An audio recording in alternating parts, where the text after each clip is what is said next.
Good afternoon and welcome to CTV30's coverage of Thornton Academy High School football as we kick off the 1995 season. Hello everybody, Jay Harper along with Tony Ryan. We're at Hill Stadium this afternoon for the season opener. The Golden Trojans host the Noble Knights. The Knights jump back into Class A after a very good year in Class B last year, a 6-2 season under second-year coach John Suddy. And of course, Noble playing in Class A back in 1987 and 88. They had an 0-for run in those 2 years, found it very difficult. Dropped back into the Class B ranks, done well. They're moving back up into Class A. But, of course, this game this afternoon against Thornton Academy is going to be a big test for them. Oh, it definitely does. This is what they've been waiting for 5 years. Get back up into Class A, make a statement, and with their enrollment, increase your chances in football. I think today you'll see a little bit of different style. They are pretty big. Their starting fullback is 230 pounds. So I believe that, yes, they could make a run, and today should be a very interesting game.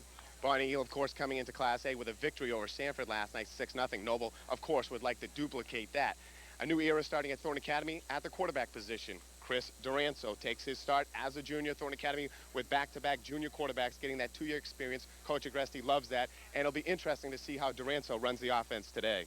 Oh, it definitely will be. A junior starter, kind of, it's hard to adjust as a junior because you don't have that experience playing quarterback. But he does have a good cast behind him. Jared Trudeau is your starting fullback. Ryan True played a lot last year at tailback. Chris Mercer at wide receiver. So he does have the weapons to help him out there, and if he uses them well today, they have a good chance of winning.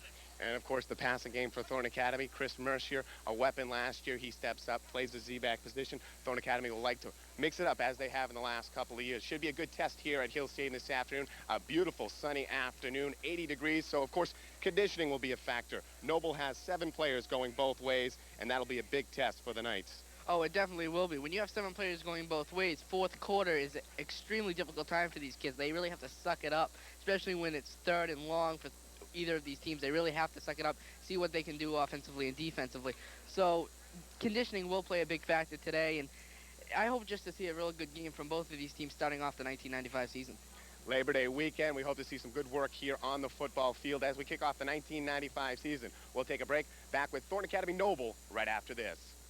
My family's affiliation with Saco and Benefit Savings Bank goes back at least 100 years. My grandmother made deposits at the bank, including one from me when I was born. Our family has done business with the bank for over 4 generations. Why? Because Saco and Benefit Savings Bank is a very human place. One is not a mere account number, but a person treated with respect and appreciation.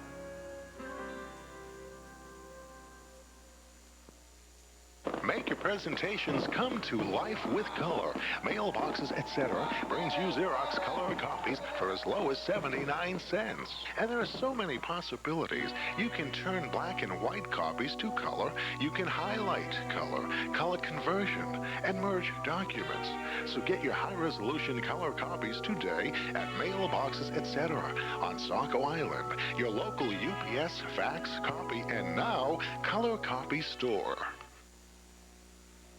Brady's has moved and is bigger and better than ever. Of course, they still offer the price, quality, dedication, and personal service that you've come to expect, but now they have a new retail store at 464 Elm Street, Route 1, Biddeford, full of jackets, tees, sweats, and sports shirts with your favorite team logo ready to wear.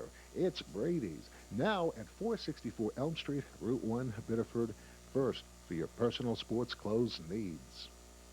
Welcome back to Hill Stadium in Saco. Jay Harper along with Tony Ryan as the Trojans get set to enter and open up the 1995 campaign.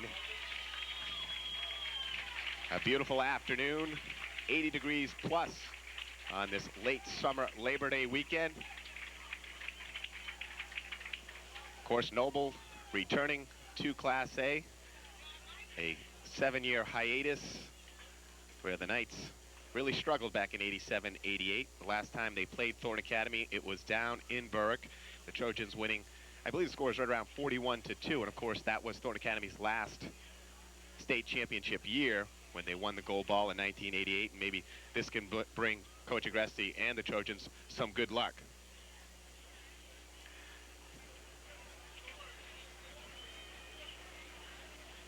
Crowd still filing in, and of course, Labor Day weekend.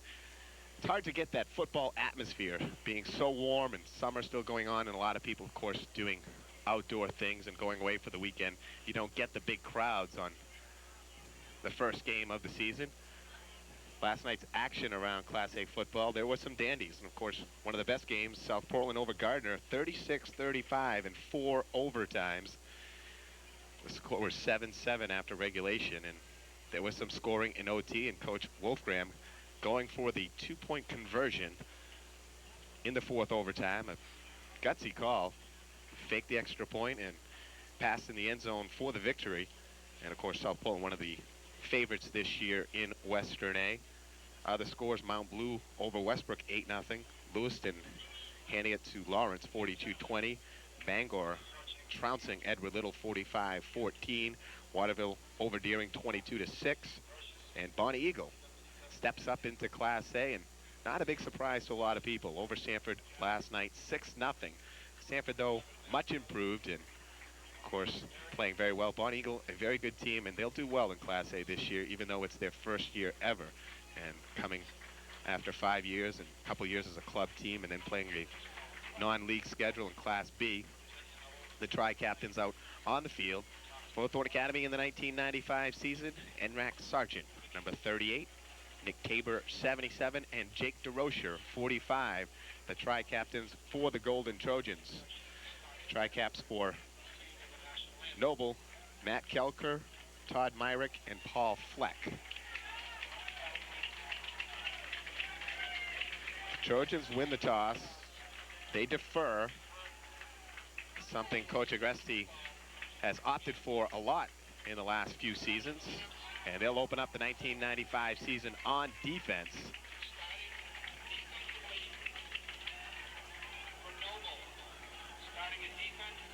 Run down Thornton Academy's defense for you this year. They start with the big tackles in the middle. Greg Lamar, of course, after that outstanding junior season, one of the best in the interior line for Thornton Academy as a junior. He returns for his senior campaign, coming in at 6'1", 260 pounds. He's a senior. He wears number 78. Joining him in the defensive line will be Jim Bouffard. Bouffard, a 6 foot, 190-pound junior. And Bouffard earning duty on both sides of the ball to start off this 95 season. The defensive ends returning from his injury of last season, Jared Trudeau, number 33. He's 6 feet, 205, a senior, sitting out the entire 94 season due to a knee injury. And the Trojans very glad to have him back healthy, and of course looking forward to a big season from him, both offensively and defensively. On the other side, it's a junior, Joey Bovai. Bovai, 5'10", 185, wears number 43. The linebacking core this year, the two guys in the middle, Jake DeRocher, one of the Tri-Caps, 6'1", 160 senior. Saw quite a bit of action last year in that position. Brian Thompson, number 35, 5'8", 185 junior. He's the other inside backer. The rover back will be Dave Booten. Booten wears number 44, listed as a sophomore, 5'10", 155. And then your other Tri-Captain, Enrac Sargent. The outside linebacker, Sam back, if you will. Sargent, 5'10", 165, and a senior. And then in the secondary, Kyle Shaw returns from his starting campaign of last year at safety. Shaw wears 16. He's 5'10", 160, and a senior. On the right side, Chris Mercier. Mercier, only a junior, started as a sophomore, 5'6", 155. He wears number 11. And on the left side, Justin Allen, 5'11", 155, a junior. And the weight for the defense combined, 1,975 pounds. And Thornton Academy returning 3 starters from last year on the defense, and not a lot of starters returning from last year, but some kids also picked up some big experience, as DeRocher and Sargent playing quite a bit last year. And of course Trudeau, even though he didn't start last year, he did as a sophomore at defensive end. So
And we're just about set for football as Thornton Academy opens up the 1995 season, setting up Noble's defense.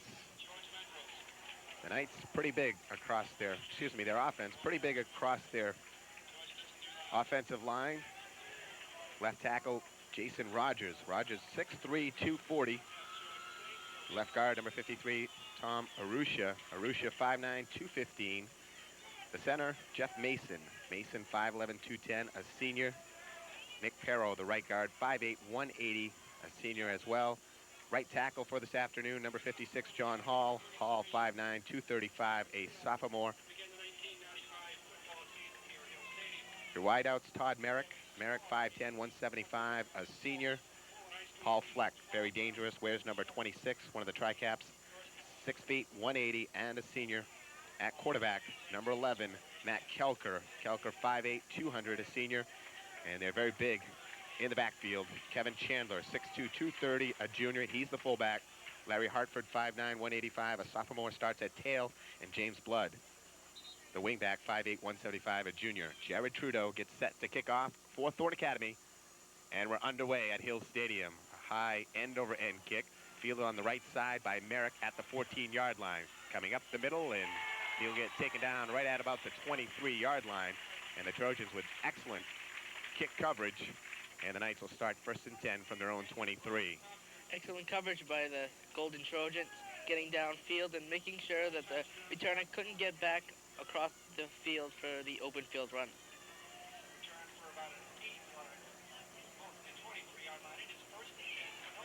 It'll be an interesting battle across the interior lines. Thornton with their familiar 4-4 defense. Calco brings them out in a split backfield. And they hand off to Chandler. Chandler, first carry. DeRocha meets him, and Chandler bumps forward for a couple. It'll be 2nd and 8. Good pressure by the right side of Thornton's defensive line, getting towards Chandler before he can break open into that hole. That'll bring up 2nd and 7. They spot him for a 3-yard gain, just over the 25-yard line.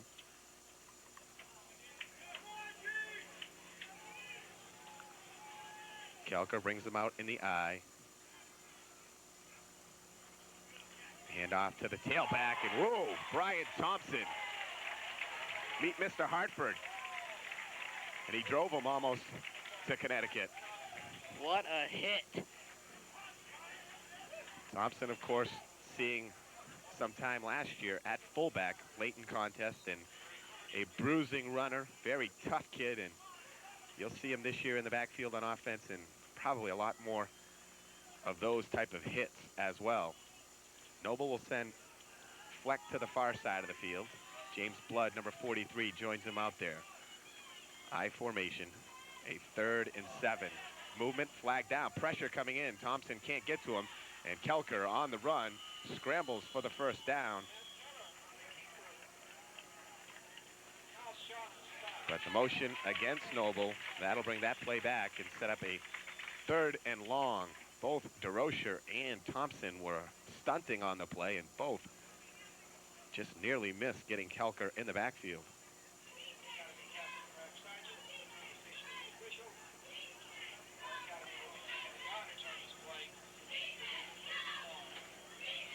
Talking to a lot of people, Tony, they did rave about Kelker's running ability, and he showed it right there. He can scramble.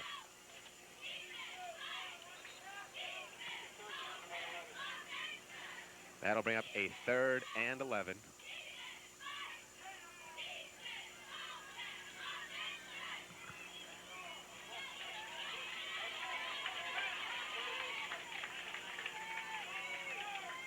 Fleck comes to the near side. Blood in slot left formation. Now he'll go in motion to the far side of the field. Kelker faking, trying to set up a screen. And finally out there is Hartford, coming up to knock him out of bounds is Dave Booten. And that play will go for a loss as Thornton Academy, with good pressure, they read the screen and they hold, and that'll force Noble into a 4th and long and a punting situation. Great play by Dave Booten, reading that screen the entire way, coming up just when the ball is thrown, and Hartford had nowhere to go when he caught the ball. Back deep to receive the exciting and dangerous Chris Mercier. Thornton Academy brings 10 men up, and they're going to go after Hartford and the punt, it appears.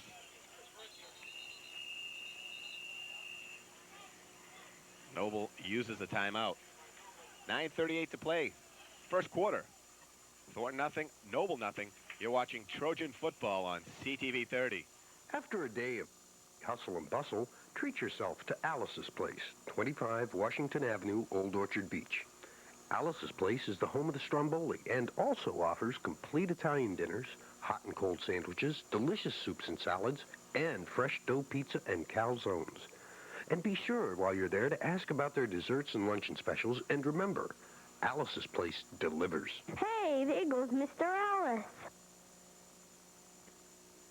Tradition and Maine go hand in hand, and one tradition the locals enjoy is visiting Wormwood's by the Breakwater, Camp Ellis. Wormwood's has been a family affair for more than 50 years, serving up the finest in fresh seafood, certified Angus beef, as well as chicken and pasta dishes. Wormwood's enjoys making you feel at home with hearty meals, lighter portions for small appetites, and gladly accommodates those with special dietary needs.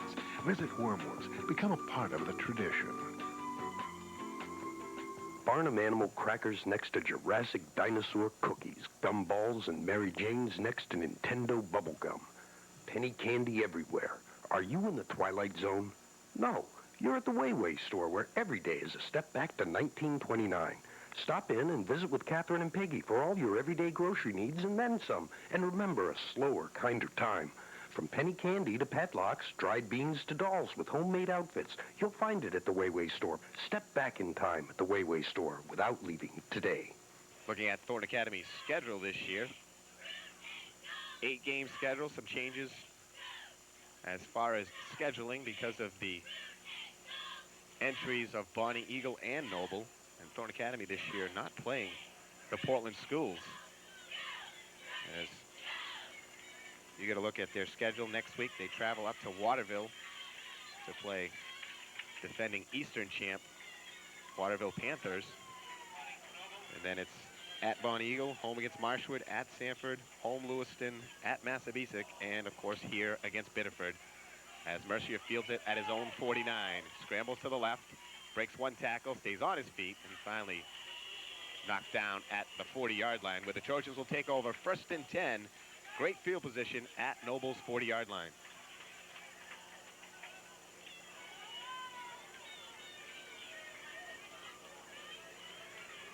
The 2 night games this year are at Bonnie Eagle and at Sanford.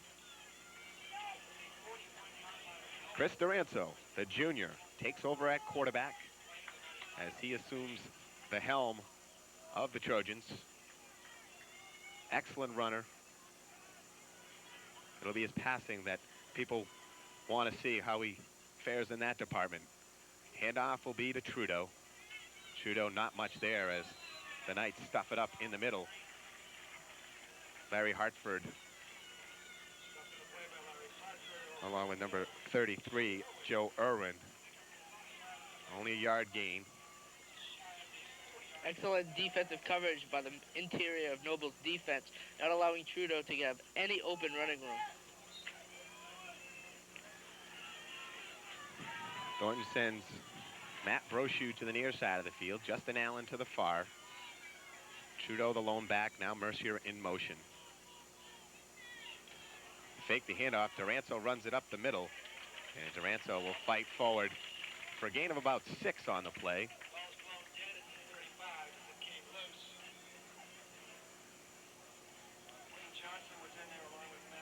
Looks like they were going to run option left with Mercier, but the defensive end for Noble came in and made Duranzo cut upfield into the middle of the interior defense. 3rd and 4. Thornton comes out in the eye. Trudeau in true. Mercier to the near side, Brochu to the far. Straight eye handoff. Ryan True runs over his man. The ball came out, and Noble's trying to say they stole it. The refs don't buy it. It'll bring up a 4th and about 2 now for Thornton Academy. Excellent job by the Noble left side, getting to True and clogging up any running room that Ryan wanted to get on the right side of Thornton's offensive line. Thornton comes out, full house backfield.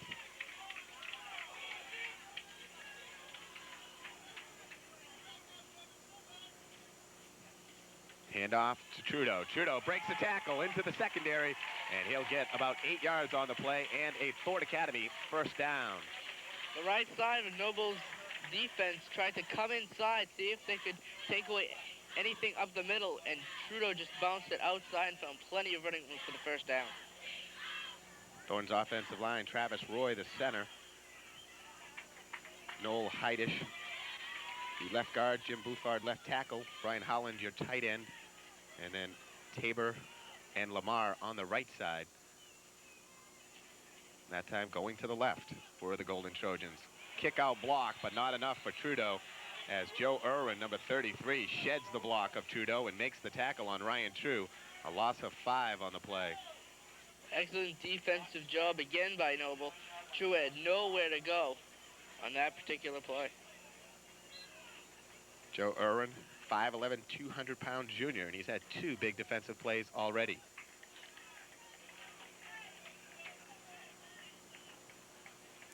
Double slot formation. Ryan True on your left, Chris Mercier on your right, Brochu to the near side, Justin Allen to the far.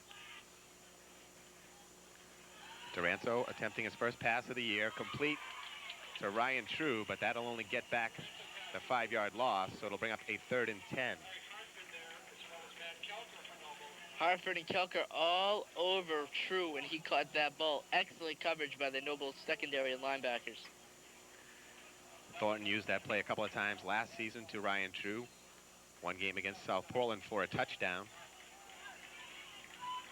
at Memorial Field. 3rd and just a little more than 10 for the Golden Trojans. Chris Mercier comes to the near side of the field. Matt Brochu to the far. I formation.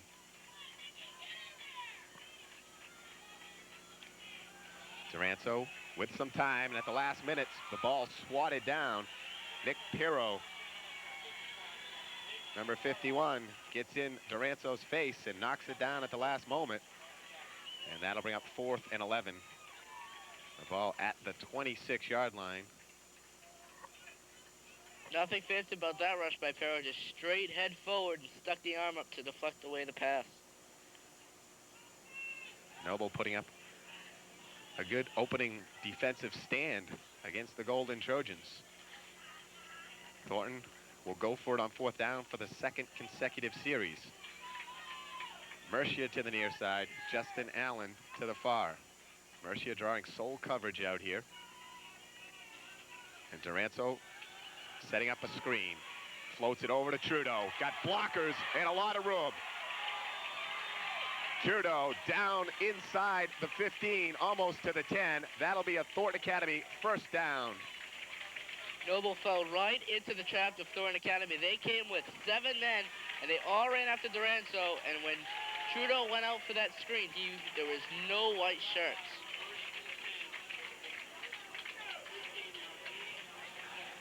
$15-yard pickup on the play, and Thornton Academy just outside the 10-yard line. 1st and 10. Allen and Mercier split to the far side of the field. True and Trudeau in the eye. Straight handoff to Ryan True. Not a lot of running room, but Ryan True pushes and fights his way down to the 5-yard line. Noble's doing a very good, sorry, Jay. Noble's doing a very good job up front, making sure that the Thornton offensive line cannot push them forward, giving Ryan True and Jared Trudeau enough time to get some decent runs.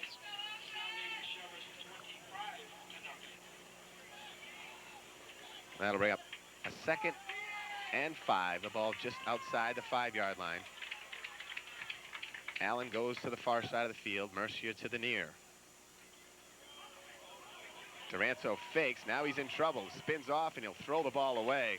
And a nice play by Chris Duranzo, but the late flag comes in, and I think we're going to get a grounding call against the Golden Trojans.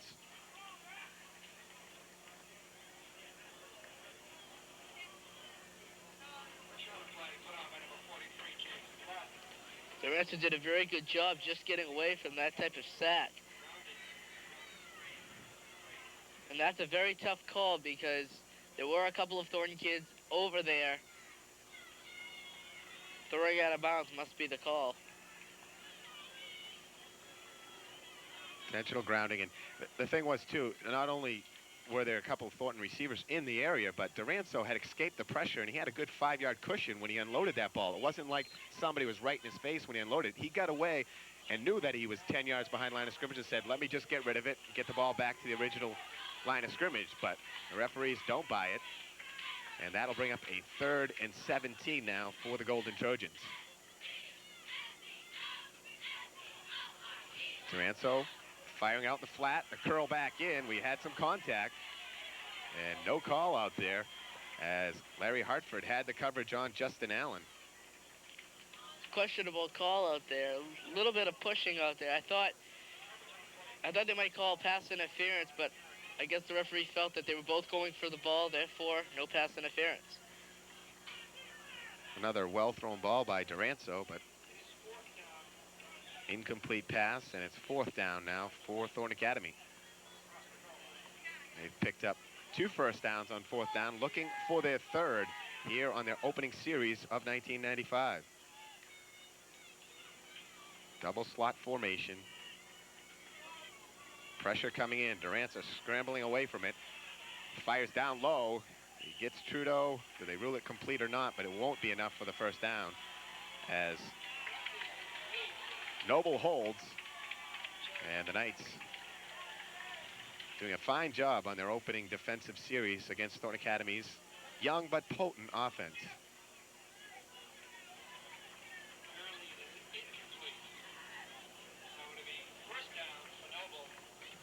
The officials, after conferring, rule that a incomplete pass, and Noble will take over at their own 18-yard line. Great defensive job by Noble, having been pinned down there defensively, gets it out, and their offense goes back to work. They've applied very good pressure on Doranzo. On the option, Kelker. Hartford picks it up, breaks the tackle, comes around the side, and finally hammered out of bounds by Kyle Shaw. A couple-yard gain on the play, and Mercier had a chance at him 5 yards back and missed the tackle. Great job by Hartford, just getting back to the line of scrimmage.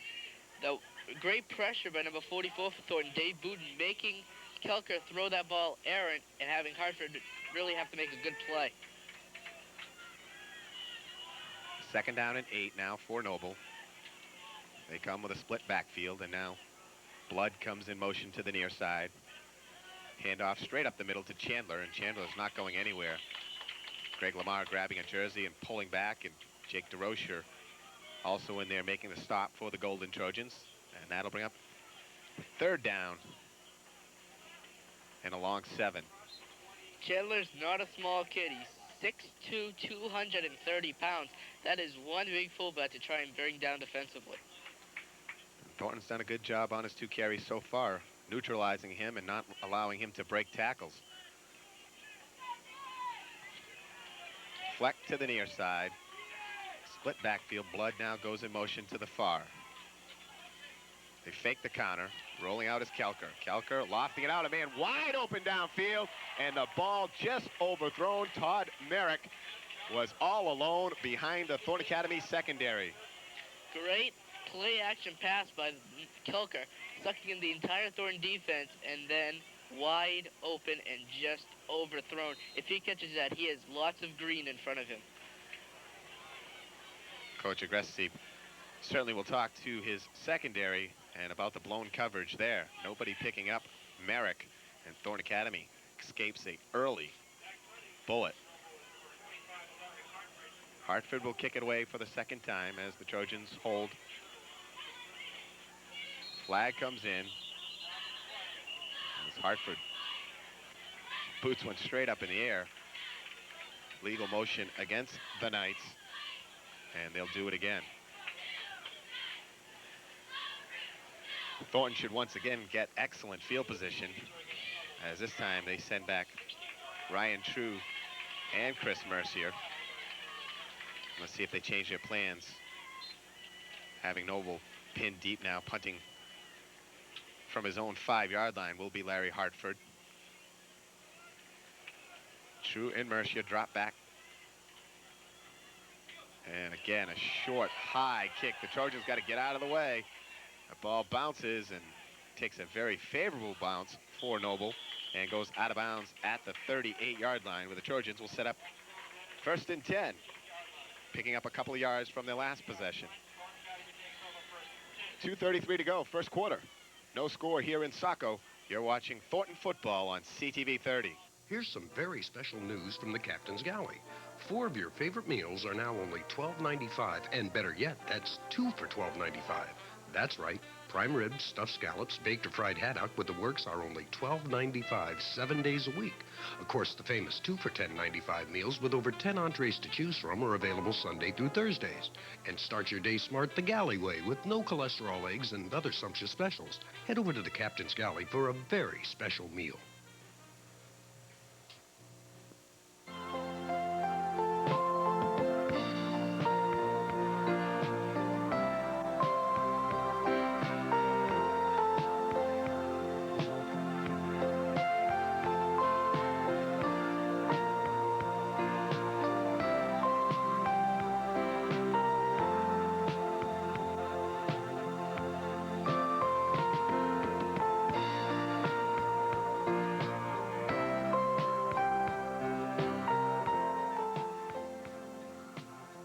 The Valley family welcomes you to the Village Inn restaurant of Old Orchard Beach. At the Village Inn, you will enjoy a warm family atmosphere and generous portions of fresh, delicious seafood, pasta, and beef. Dine in comfort as you savor shrimp, lobster stew, and prime rib. Or bring the whole family in for steak, lobster, chicken, or our famous seafood platter. Relax in our lounge or plan your next banquet for our newly renovated function room. The Village Inn of Old Orchard Beach for delicious family dining. Thornton will set up their second offensive possession. Matt Brochu goes to the far side. Chris Mercier to the near. Brian Thompson in at fullback. Brian True behind him. That's Taranso. Sets his offensive line. Brian Thompson up the middle. Breaks some tackles into the secondary. And Thompson will get 10 yards and very close to a Thornton Academy first down. Excellent job of running by Ryan Thompson. Couple of chances for that Noble linebacking core to knock him down, but they couldn't, and he gains 10 yards and a possible first down. Running behind Travis Roy, Nick Tabor, and Greg Lamar at right side of the Thornton offensive line.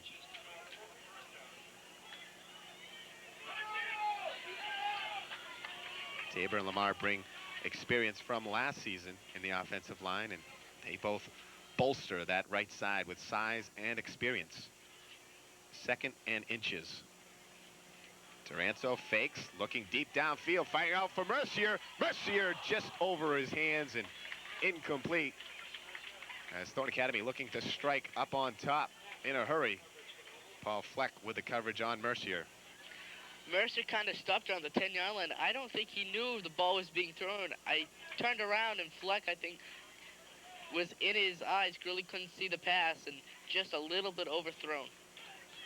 Again, yes, just over his hands, and another pretty well thrown ball by the junior quarterback, Taranso. 3rd down and inches now. The ball just inside the 30-yard line.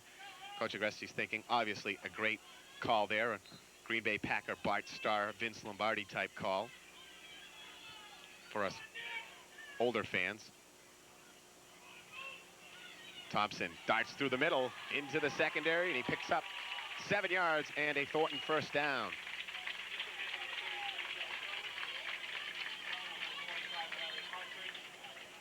Thompson giving a blow for Jared Trudeau. And a great job again by Ryan Thompson. Only a junior, coming out, playing a very good job on those 2 runs, and giving Thornton some yardage here, and makes Noble play more guys up front.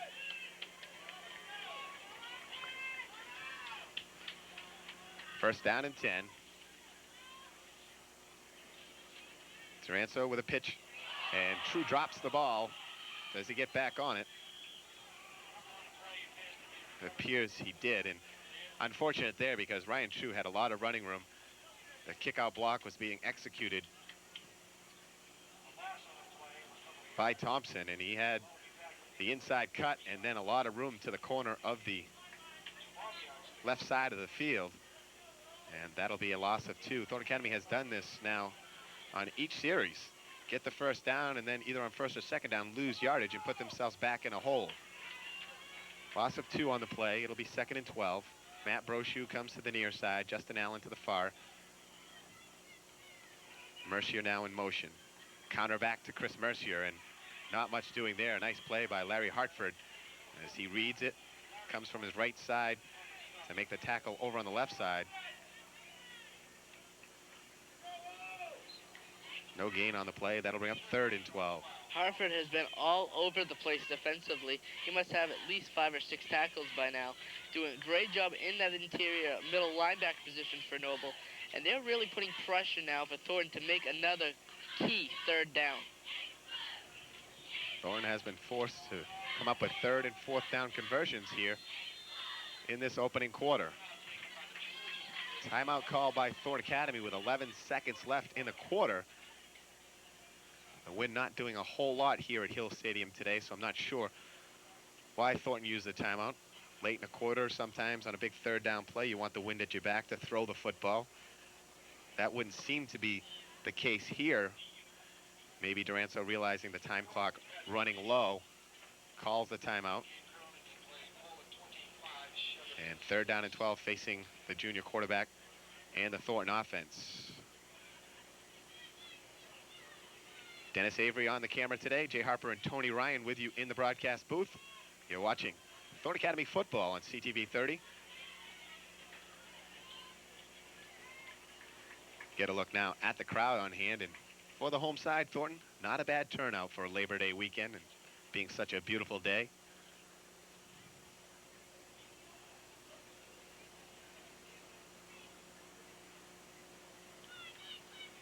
You look at all the preseason polls and everything. News Channel 13's poll didn't even include Thornton in the top 10. And somewhat of an insult. Golden Trojans, usually one of your perennial favorites year after year. This year, the young Trojans get very little respect in that scenario, and maybe that'll help them, inspire them. 3rd down and 12. Full house backfield with Mercier, Thompson, and True. Brochu splits to the near side of the field. And they stay in that. Flag down. Duranzo unloads, finds Mercier. Nice cutback. Watch the kid go as he weaves his way through traffic down to the 15-yard line. But I believe we have motion against the Golden Trojans.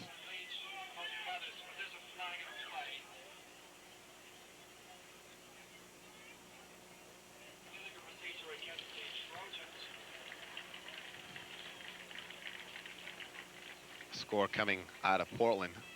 The Bulldogs, one of the favorites this season in Westerday, leading Cheverus 28-6.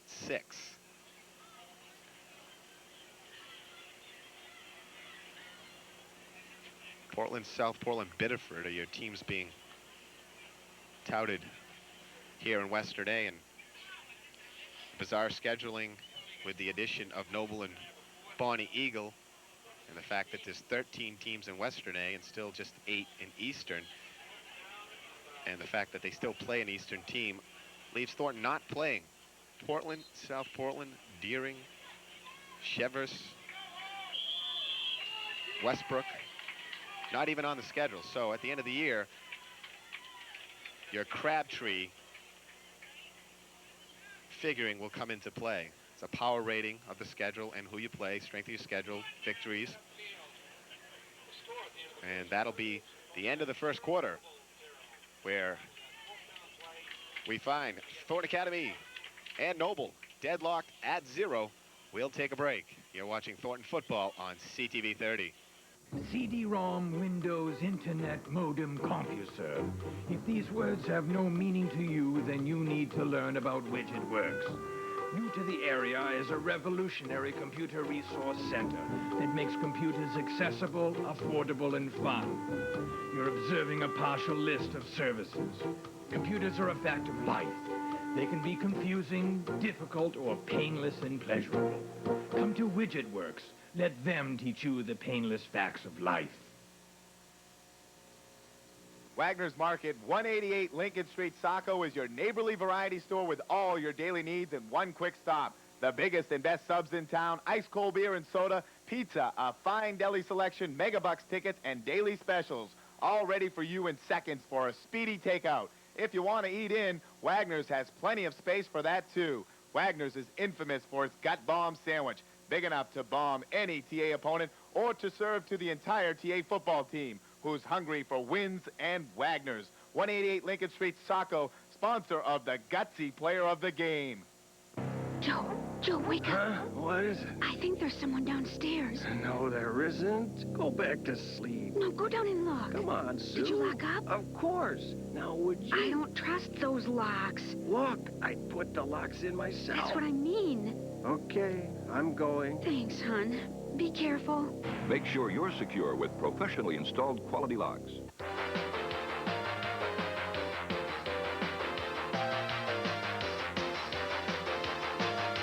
Welcome back to Hill Stadium in Saco. Jay Harper, Tony Ryan, and Dennis Avery working the camera this afternoon. Thornton Academy facing another fourth down situation deep inside Noble's territory. They've been inside the red zone for a good portion of today's contest, unable to come up with any points to this point. 4th and 5. Handoff to Thompson, and Thompson gets collared and hauled down and pulled back, and Thornton trying to catch the Noble defense thinking pass. They go with a quick opener, and Joe Irwin, James Blood, and Nick Perro there for the Noble defense. And again, penalties and mistakes costly in Thornton Academy second possession. And Noble once again will take over deep inside their own territory. Same place they started their last possession. They'll start this time at the other end of the field and try their luck going left to right across your screen. Matt Kelker, senior quarterback, 5'8", 200 pound. Short but rugged, and he can run the football. Handoff goes to Hartford. Larry Hartford punches forward for a gain of 2.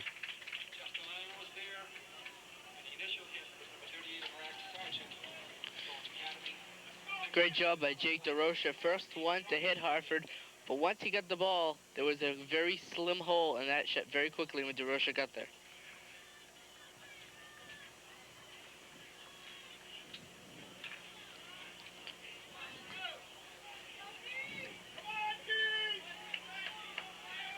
Paul Fleck comes to the near side of the field. James Blood, slot right formation, now goes in motion. Kelker to throw, firing out there, and reading that play perfectly for the Golden Trojans. Almost had an interception going the other way. Joey Bovai from his right defensive end position almost had that ball in stride, heading in for an easy 6 points. Great pressure by the Thornton Academy front 7. Kelker had to get rid of that ball very quickly, and almost Joey getting a touchdown. 3rd down and 8 now for the Knights. Kelker again firing out, finds his man. They try to pitch back, but that play going to backfire on Noble unless Hartford can break some tackles. And they pitched the ball so far back to Hartford that they lost about 8 yards on the pitch, and Thornton's pursuit on the defense was catching up and knocked out of bounds at the 24-yard line is Hartford, and that'll bring up 4th and 4. The intent of the play was good, but Hartford was 9 yards behind the play. No chance for him to get that ball and run with it unless they thought he might get ahead of steam. The old Miami Dolphin play. And again, as you said, the play was great. If Hartford would have got there sooner, that might have worked, but Hartford not getting to the pass area in time. Again, Hartford struggles with a short but high kick. Mercier fields it. Handoff, fumble, the ball's on the field, and Noble has the first turnover of the afternoon. And that's a big one, Jay, because Noble gets the ball, and now it gives their defense a little bit of chance to rest and also gives them very good field position from where they are. Mercier and Ryan True trying to exchange the handoff, and not entirely Mercier and True's fault. A Noble defensive player making the stick right at the point of the intended handoff, and the ball comes free, and Noble with the first turnover. Excellent field position inside Thornton Academy's territory at the 44. Merrick to the near side, and the handoff up the middle to Hartford, and Hartford gets a nice gain on first down, and he'll get to the 40-yard line. So Noble now with the momentum, and their best pickup on first down as they look at a 2nd and a long 5.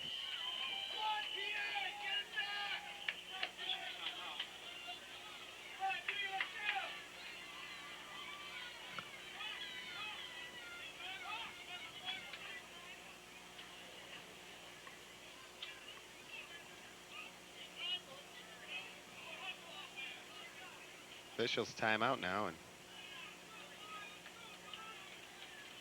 not sure.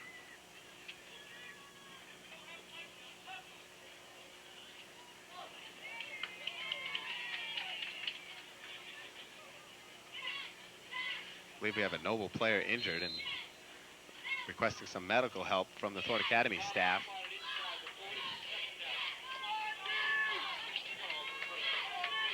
And now we'll resume play.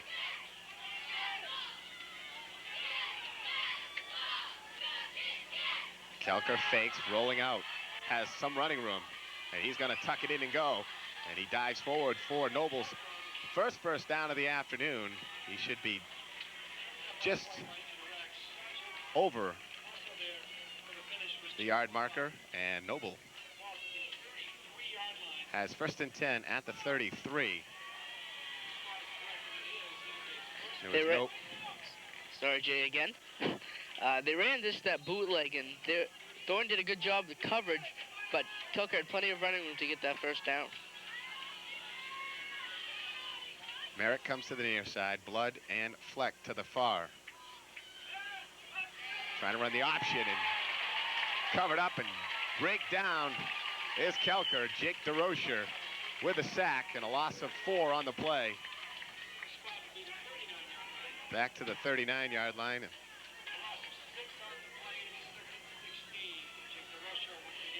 Somebody lost an assignment for Noble because Jake DeRocher came flying in and no one even touched him.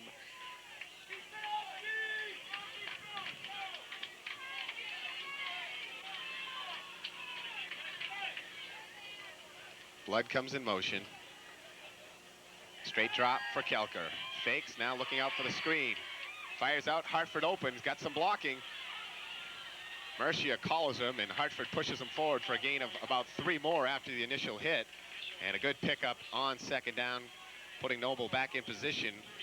Gain of 8 on the play. It'll bring up a 3rd and 7. That was a very long setup screen. It looked like they were just going to run a regular pass, and then Hartford ran out to the side and had plenty of room with 4 blockers for Noble out there. Thornton's pass rush was not aware of Hartford sneaking out because they ran right by him, biting for Kelker, and he delivers the ball, giving Noble an 8-yard gain, and now a 3rd and 7. Kelker again. Now the draw play up front. Tabor almost has him, can't get a hold of him, and Chandler fights forward. He'll pick up 5 yards, and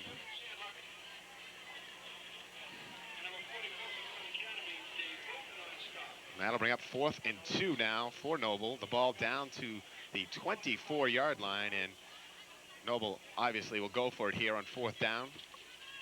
So big play early in the first half. No score between Thornton and Noble.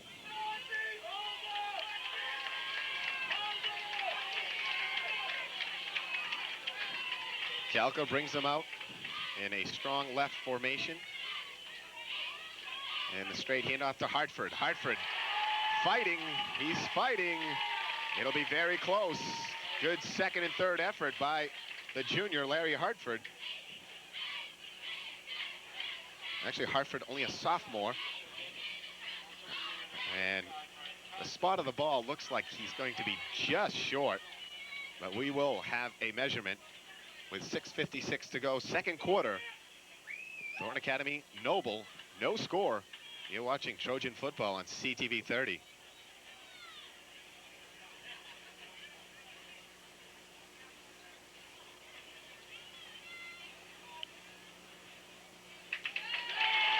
And the Trojan defense has held. Good effort by Hartford, but Thornton Academy coming with numbers and making the big stop. And for the first time today, Thornton Academy with poor field position. They'll start inside their own territory at the 24-yard line. And maybe that's what they need, a little room to operate. I don't know who came in on that play. I couldn't tell if it was Kyle Shaw or Justin Allen, but someone popped Hartford, and he went reeling back, and that slowed him up. Brochu comes to the near side, Mercia to the far. I formation, Ryan True, nothing doing. Noble having 7 kids going both ways, and the heat of the day and of course the wear and tear of this game, you would think third and fourth quarter would favor Thornton Academy, but to this point Noble's defense has been up to the task. Noble's defense has been all over Thornton's ball carriers today. They get the ball and they see 4 white shirts in front of them. Justin Allen comes to the near side, Matt Brochu to the far. Double slot formation, True and Mercier in the slots. That counter play back to Mercier. Mercier finds a little bit of running room, breaking a lot of tackles, but he's going to be penned in and hauled down. Noble with great pursuit defensively, and Thornton Academy not offering a lot of blocking for their running backs.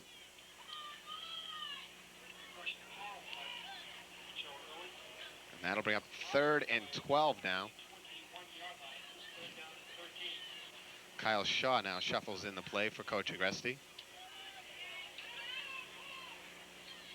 This is a big play for Thornton Academy, because if they don't get it, Noble should get decent field position on their offensive series. Shaw comes to the near side, Brochu to the far.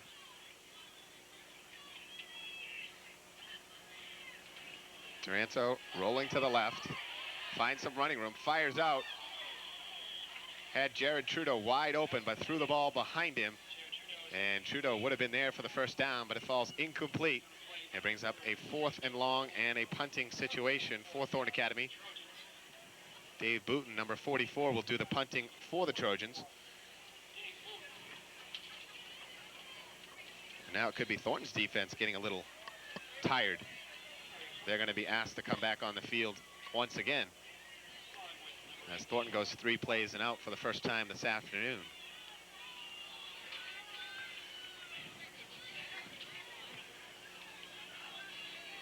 Sean Clark, number 8, along with Larry Hartford, 45, back to receive the Booton punt. Booton with plenty of time, gets a lining kick. Hartford all the way back to his 35 to field it. Comes up the middle and hauled down. Brian Thompson, number 35, actually Travis Roy, 55, making the stick and the stop on the play. And Thornton Academy with excellent special teams work there. A good kick by Booton and great coverage. And Noble will set up 1st and 10 from their own 41.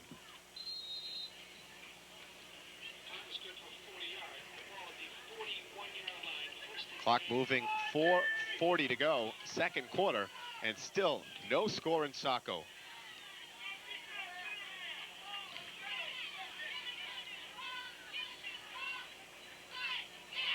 Handoff up the middle, Chandler with some running room momentarily. Nice tackle by Jake DeRocher as he gets down low. Gets some help from Thompson.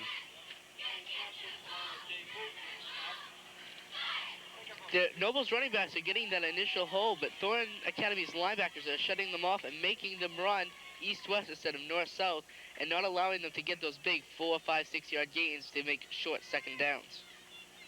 Chandler has been ineffective to this point, really, on the ground. Only 11 yards so far today, which is not what Noble wanted offensively. 2nd and 8. Blood goes in motion to the far side.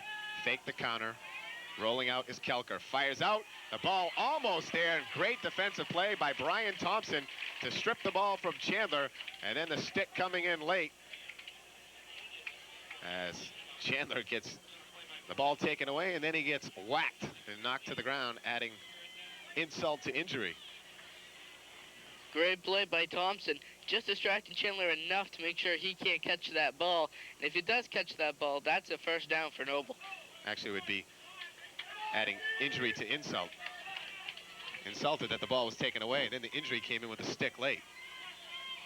3rd down and 8. Straight drop for Kelker. Pressure coming in, fires out in the flat. The ball well short of his intended receiver, James Blood. And Thornton's defense comes up big on that series. And they should get the ball back with enough time to move the ball down the field and still threaten the scoreboard before the end of the half. Again, Jake DeRocher making that play, getting the pressure on Kelker, so he had to throw the ball early, and 2 Thornton Academy shirts over there on the pass play. 3:33 to play, first half, as Ryan True and Chris Mercier retreat to receive the Larry Hartford punt. Movement on the line, and I believe it'll be against Noble, even though you saw the Thornton person move. He was drawn off by Noble, and for the, I believe, 2nd time, could even be their 3rd time on a punting situation, they've had motion and had to move back 5 extra yards. See if True and Mercier can atone for the mistake on the prior possession and the punt. Both with excellent speed and good moves. The 2 juniors stand back at the 35-yard line. And Chandler has really yet to show any distance on his punts. Plenty of height. This time he gets a low bounding kick. True fields it and comes to the near side. A nice tackle from behind. Sean Clark, number 8, diving out and taking down True by the ankles at the 35-yard line. 3:23 to go, first half. Thornton with the ball, 65 yards away from pay dirt. And Chris Duranzo brings the offense out.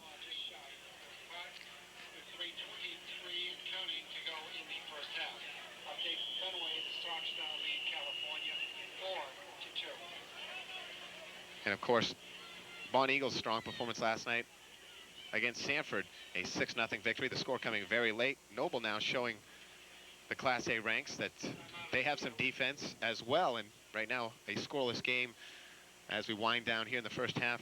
I think Coach John Suddy and his team very proud of their performance to date, but you get this far, I don't think you're thinking of keeping the score down. You're now starting to think about winning this game.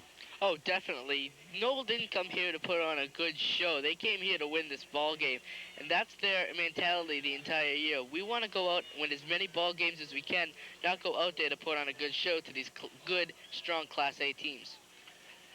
And so far, Thornton's defense has played rather well, but again, it's against a Noble team lacking a lot of Class A experience, and so you don't know how to rate that performance to date. And offensively, you'd have to say they've really struggled. The running game has really not developed. Brian Thompson has been the best rusher for the Trojans so far. Duranzo's thrown the ball pretty accurately, but he's had a lot of pressure and unable to connect on any big-time passes. So Thornton now really, momentum-wise, would like to make a statement here and for their offensive team to get some cohesiveness going and some momentum going towards the second half.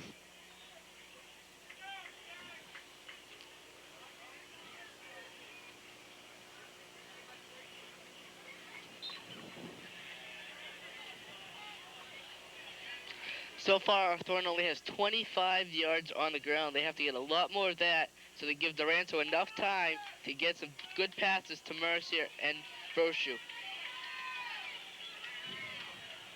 First down and 10. Mercier to the near side, Brochu to the far. Thompson and True in the eye. Pitch comes to True. He has to dodge pursuit right off the bat, and he fights and scrambles to get back to the line of scrimmage and maybe pick up 1 yard on the play. But again, Thornton's blocking core is not getting the job done. There's 2 and 3 players right in the face of the running back as soon as they get the ball. True did a great job just getting back to the line of scrimmage. He gets forward for almost 2 yards on the play. Clock moves, 2:45 and counting.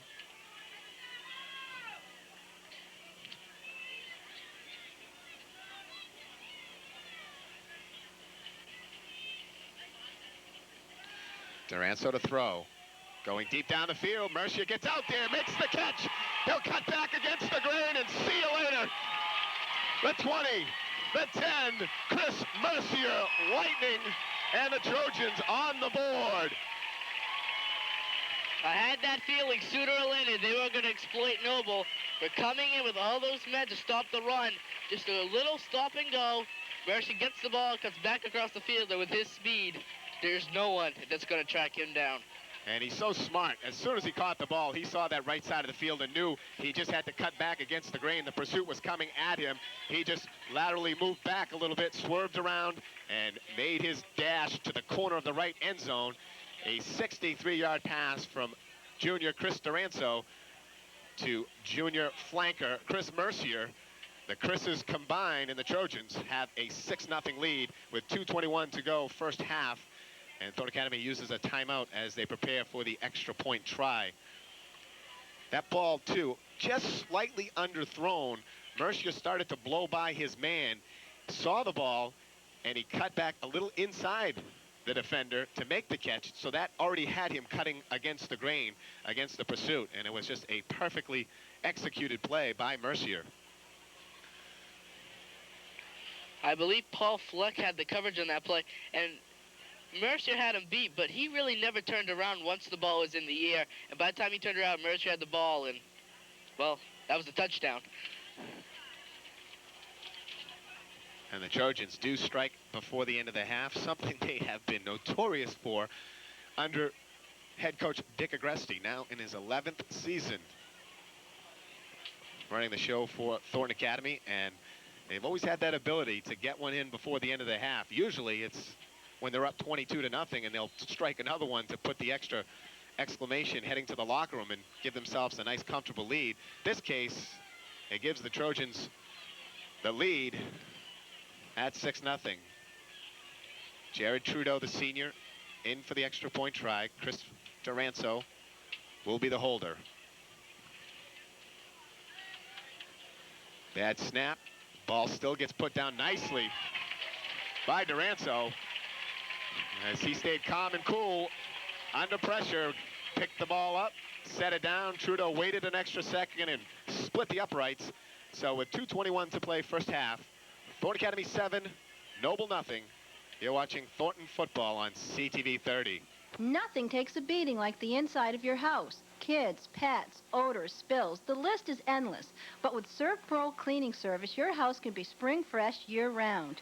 With carpet, furniture, wall, and in-house drapery cleaning, insurance claim specialist, and odor removal, no job is too big for the technicians at ServPro. If dirt and cleaning are a problem for you, let ServPro take the worry out of your life and put clean, fresh happiness in your home.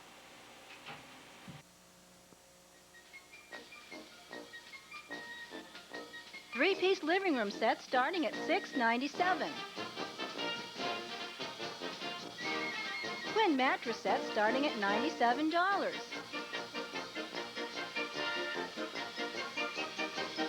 Five-piece dining room set starting at $377.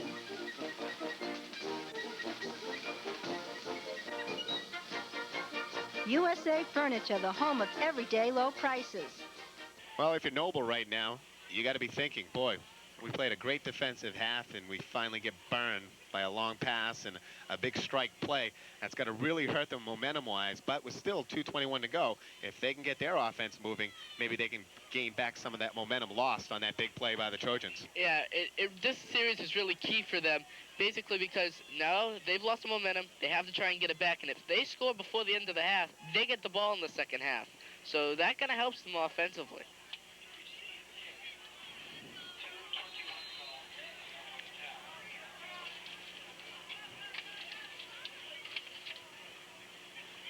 Trudeau the kick, a booming end-over-end kick that bounds into the end zone and rolls right to the back of the end line, a touchback.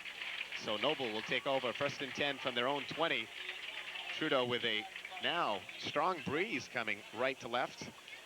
And that has just picked up in the last few moments as a flagpole now blowing straight back as we get an ocean breeze here on this beautiful Saturday afternoon on your Labor Day weekend.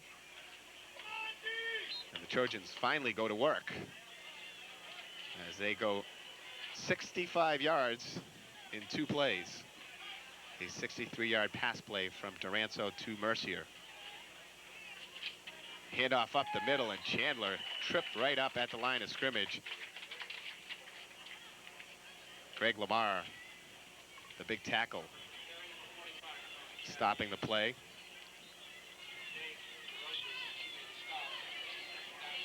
That'll be 2nd and a little more than 10, loss of a half a yard on the play. If Noble does that type of play again, Thornton might want to think about calling a quick timeout, see if they can get the ball back and run a couple quick plays for another score. Although Thornton has used, I think, at least 2 of their timeouts. They might have used all 3. Dave Booton takes down a Hartford.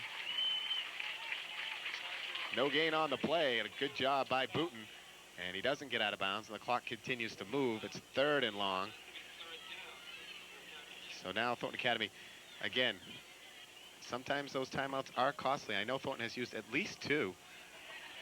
They may have 1 left, and they might look to use it after this play. The clock has stopped for some reason at 1:27.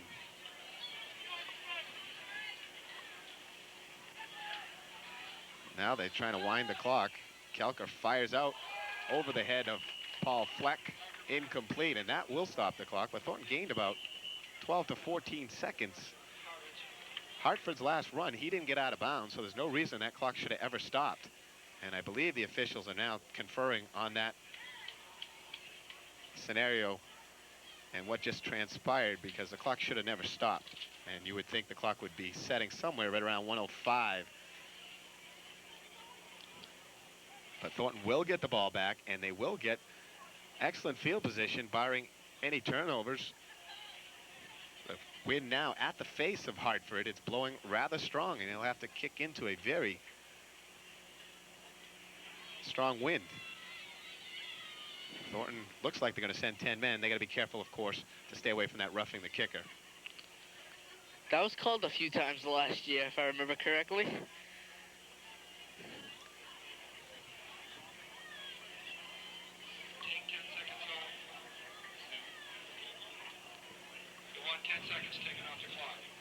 And right on top of that, in the broadcast booth, pretty sharp for the first game of the year, huh, Tone? Hey, we're right on top of everything this year. That's a bold prediction, awful early. I didn't go that far. Just saying not bad for the first game of the year.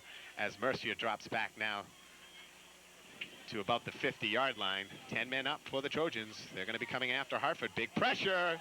And guess what? Roughing the kicker as Mercier comes in. Made the fair catch call, and he gets hauled down. A flag comes in, so these might offset each other. This might be very interesting. And that would be a big break for Thornton Academy if that's the case. Definitely roughing the kicker against Thornton Academy. But Mercier with a fair catch and then got hauled down. That's a penalty against Noble. And what a great play by Mercier, though. I just love seeing that. He's got the confidence and the knowledge to get up there. He saved his team about 15 yards by coming up, making the fair catch in traffic. And he was on the run to make that catch. The play will not count, but what a job by Mercier. Maybe this time Thornton will lay back a little bit. Noble has shown no sign today of being able to punt the ball very deep. So just kind of lay back, let them punt it. They should get pretty good field position. Well, if the roughing the kicker call doesn't happen, they have the ball at the 29-yard line, and that's only a net of 10 yards on the punt by Hartford. So that's exactly the case. And I believe they will offset each other, and that will be an amazing thing for Thornton Academy. Thornton very lucky picking up that one late. Mercier running up the field definitely was waving his hand for the fair catch, and Noble not realizing that because, of course, he's on the run. When he makes the catch, he's not going to be standing still. He's still moving forward, and I think that fooled some of the Noble players, and that's why they grabbed on and hauled him down. And it wasn't much of a penalty. Noble not doing anything really unsportsmanlike there by drilling him. They just grabbed on and brought him down, but penalty's a penalty, and they've called him pretty close to the vest here today. And they're still discussing it as we speak. 1:05 on the clock as Thornton leads 7-0 here in the first half. Electrifying 63-yard pass play from Chris Duranzo to Chris Mercier. Duranzo spelled C-H-R-I-S. Mercier K-R-I-S. But the two Chris's combining for Thornton's first touchdown of the 1995 campaign. And they had to wait some 21 minutes and 49 seconds before they finally got on the board here in the 95 season.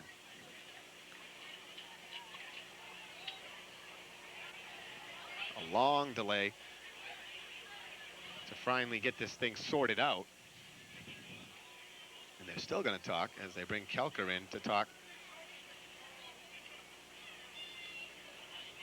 And this may actually, for some reason, they may say that the roughing the kicker call is first and foremost, and it might take precedence over the second call. So let's see.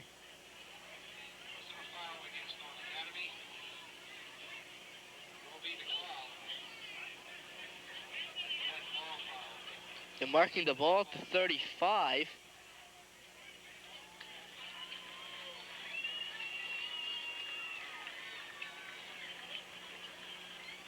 Looks like Noah's going to get the ball 1st and 10.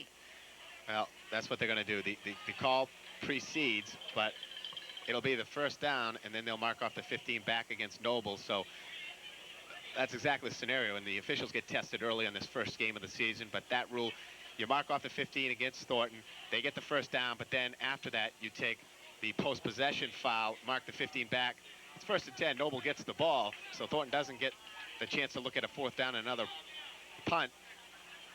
But Noble now with 1:05 will start inside their own 20. Hand off to Hartford. Fumble! And the Trojans might have it. They got it. Greg Lamar comes up with it. And Thornton Academy, after all that, come up with a football on the straight handoff. Hartford coughed it up. And the Trojans, with a minute to play, get it 1st and 10 at the 16-yard line. So Noble with a very costly mistake after getting the ball back and a chance to run out the clock in the first half and only trail by 7. They now have to play some big-time defense if they want to stay in this one. Duranzo on the option. Pitches to True. True bobbles it, kicks it forward, and it's knocked out of bounds. Thornton Academy will keep possession.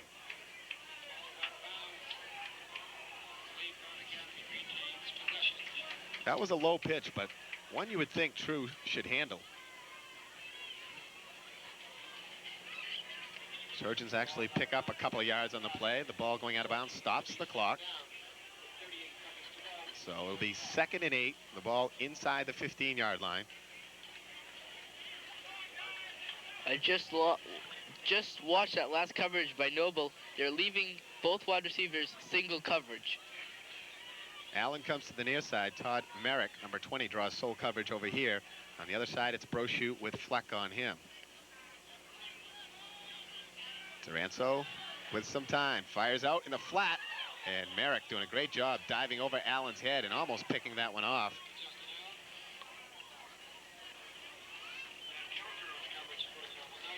Duranzo does a pretty good job rolling to his left and then setting up and throwing. That's not easy to do, and he's been asked to do that on most of his passes today. He's rolled against the grain to his left and then having to set up and throw back across the body. That ball, though, a little short, and it brings up 3rd and 8, 32 seconds left. Thornton should have plenty of time to run a couple more plays. They could pick up a first down and get a new set of downs. First down marker at the 7-yard line.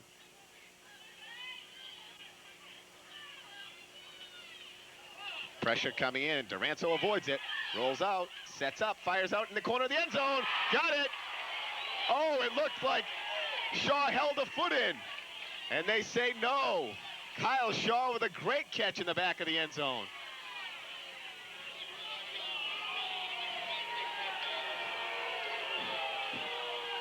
That was a questionable call. Kyle Shaw with a great job back there, and Duranto a great job of avoiding the rush, stepping inside, and staying behind the line of scrimmage, delivering.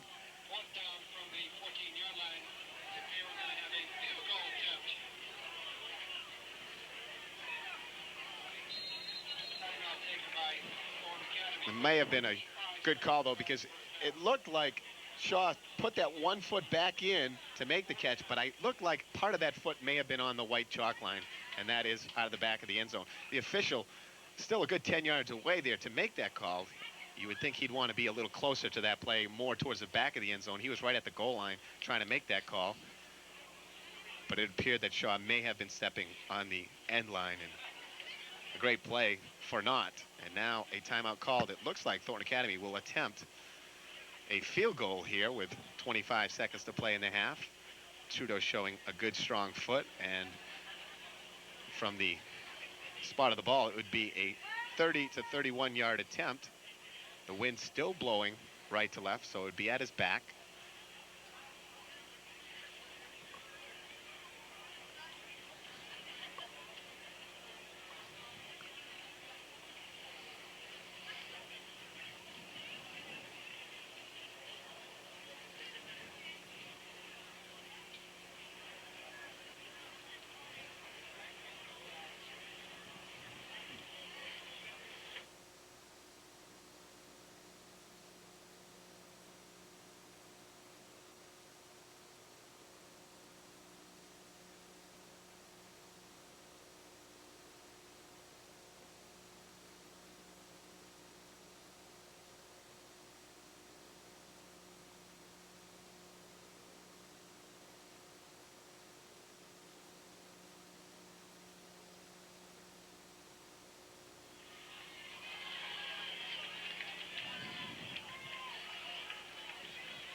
Fourth down and 7 for the Golden Trojans.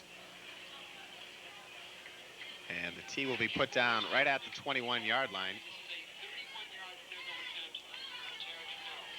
Chris Duranto, the holder. Thornton looks to extend their lead to 10 points here before the end of the half. Good snap, good hold. The kick, though, will not get there, does it? It does. That creeped over by about an inch, and from this angle, couldn't quite tell if it got over or not. The back official making the call, the one down close, didn't give his hands up, but Jared Trudeau connects on a 31-yard field goal. It wasn't pretty, but it got there, and the Trojans have a 10-0 lead with 17 seconds to play here in the first half.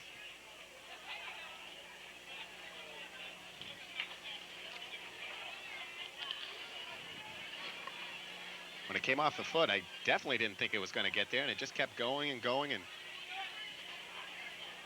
the lower official, who usually makes that call, never raised his hand, the one I was watching, and the back official behind the play had the hands up and signaling good, and no arguments coming from Noble. So apparently that ball just squeaking over the crossbar. And Trudeau gives his team a 10-0 lead, and he'll kick off.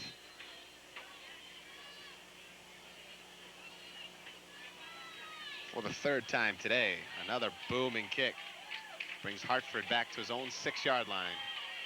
He comes up the middle and stuck nicely down low for Thornton Academy, getting the hit, number 41, Craig Lebrecht.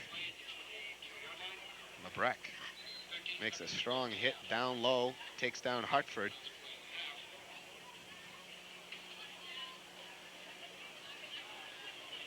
And maybe we will see the final play here in the first half, as we've had a very long last 3 minutes to go, and they start the clock, and that ends the first half.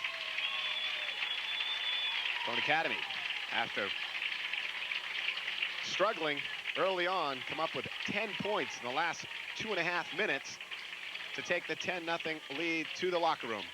You're watching Thornton Academy High School football on CTV30. We'll take a break. Back with halftime right after this. The most important item you'll ever possess is your health, and even though everyone knows it, most are too lazy or ashamed to do anything about it. Liberty Gym and Health Club is aware of this and has been helping people like you achieve a healthier, happier way of life since opening. Let the experienced staff help you do what's best for you. Whether you're 8 or 80, athlete or couch potato, you can power train, sports condition, or get personal training. No matter what shape you're in, Liberty Gym can help make it better, because better bodies are their business. If you've ever felt guilty going on vacation and having to drop your pet at a cold, impersonal kennel, then you should check out Shepherd Kennel Resort. They'll pamper your pet with personalized care and attend to special needs such as diet and medication. And of course, they offer full-service grooming too. Like Dale, the owner, always says, nobody can offer the sophisticated elegance of Shepherd Kennel Resort. Relax. Your pet may end up having a better vacation than you do.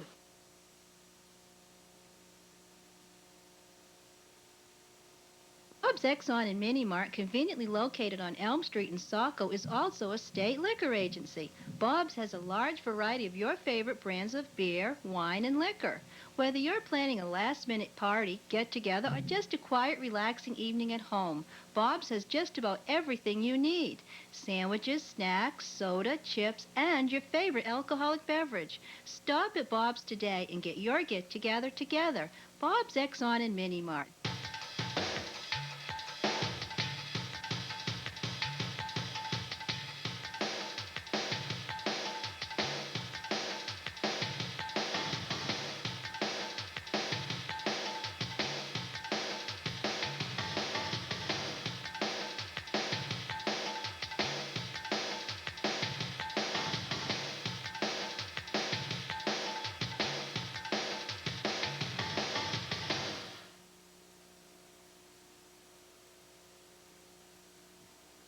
The Golden Rooster isn't just for breakfast anymore, even though they are the best around.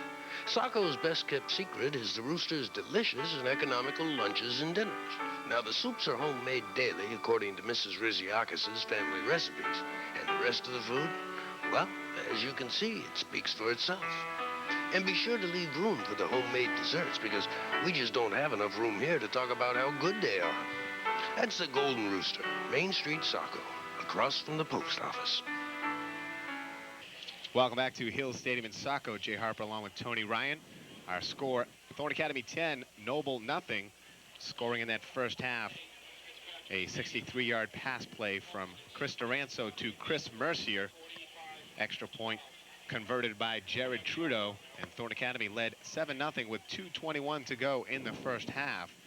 And then, of course, after the bizarre turn of events, the roughing the kicker call, and of course the infraction after the kick on the fair catch signal by Mercier, Noble gets the ball back, first down and 25, and they cough it up. Greg Lamar, the recovery, and after a near touchdown strike from Duranzo to Kyle Shaw, ruled out of the back of the end zone, Thornton Academy and Jared Trudeau convert a 31-yard field goal with 17 seconds left in the half to give the Trojans the 10-0 margin. And Thornton Academy will receive the second half kickoff, deferring on the opening kickoff. And of course, that certainly helps momentum-wise too. You take the 10-0 lead, and you also take and get the ball to start the second half.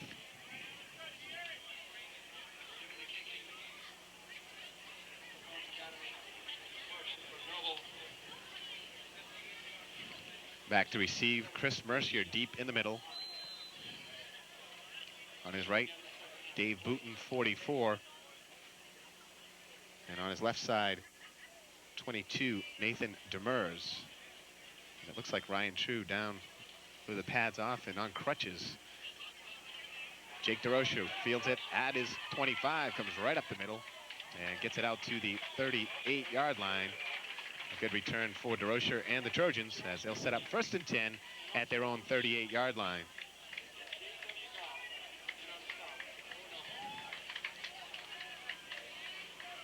And we'll see what the Trojans now do in the backfield with the apparent right foot injury to Ryan True. True very susceptible to injury throughout his athletic career. Looks like Enrac Sargent, number 38, senior tri-captain, gets the nod in the backfield. Hand off to Trudeau. Jared Trudeau fights forward for a gain of 3 on the play. It'll bring up a 2nd down and 7. Good job by Jared Trudeau, dragging number 74 for Noble, Wayne Johnson, on his back for the entire 3 yards. Johnson coming in on that, looked like a run blitz, and stopping Trudeau before he can gain any more.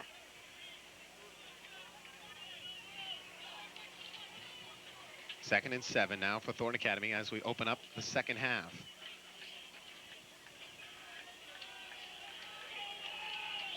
Mercier comes to the near side of the field. Justin Allen split to the far.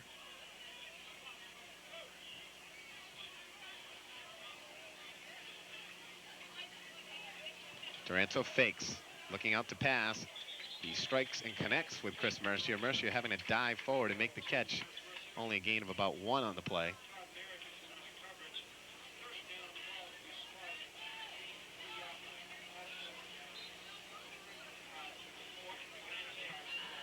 Duranto 4 for 10 in that first half, passing for 89 yards. He starts with a completion here in the second half, upping his numbers to 5 for 11 on the day.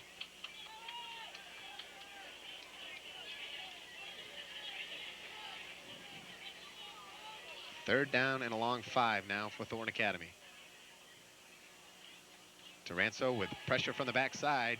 He feels it, cuts back against the grain into the secondary.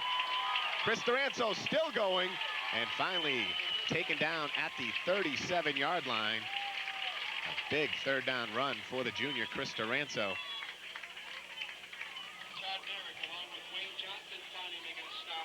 Larry Hartford had him in his sights. He was running Duranto down and then kind of just peeled off, go to Sargent, and Duranto cut it upfield and didn't get touched until he had already gotten the first down and 10 more.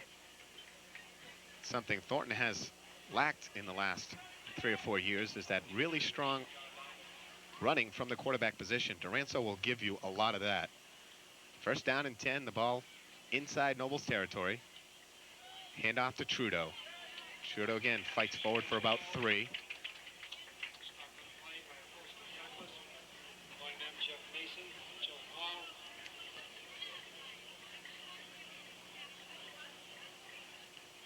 That'll bring up another 2nd down and 7. Clock moves.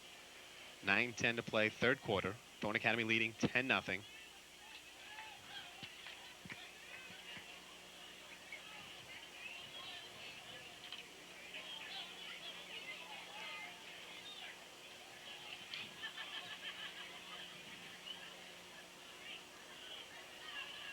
Mercier comes to the near side of the field. Allen split to the far. Duranto looking up top. Fires out in the flat, and that's picked off. No, Kelker has it in his mitts and drops it as the ball was intended for Chris Mercier running a deep curl route. And Kelker, the free safety, right there in perfect position, but drops the football, giving Thornton Academy new life. And now we know why Kelker is the quarterback and not a wide receiver.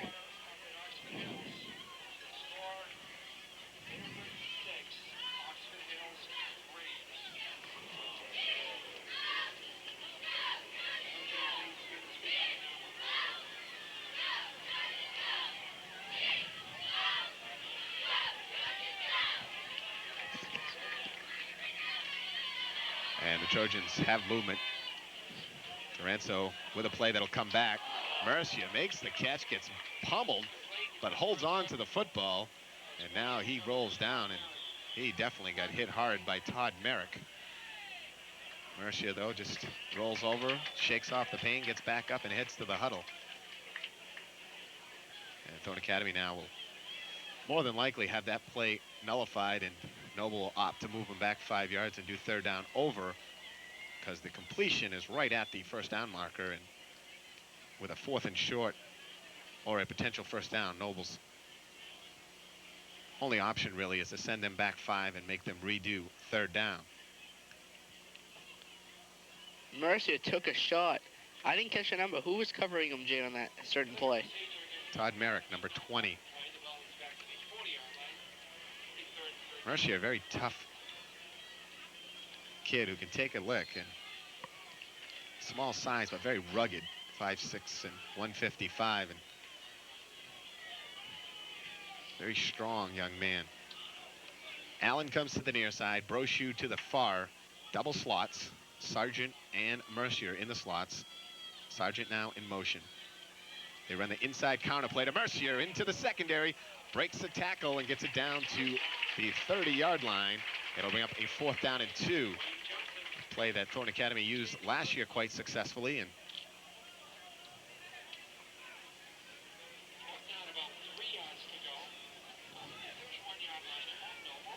so a 4th down and a long 2, almost 3 yards now for the Thornton offense. They've looked at a lot of 4th down situations today where they've gone for it, and this, I believe, the fourth down attempt for Thornton Academy on the day. 7:41 to play in the 3rd quarter. They come out with a full house backfield. Trudeau, Thompson, and I think Booten, 44. We'll have to check that number. It is Booten. Handoff goes to Trudeau, cuts inside, and I believe he's going to come up just short. If Noble held them, that's a big play for him, because they will get the possession. They do hold. That time, it looked like Trudeau had a little more room to the inside if he would have cut it back, but he stayed rushing on the veer to the outside and was wrapped up and hauled down. So Noble takes over on downs.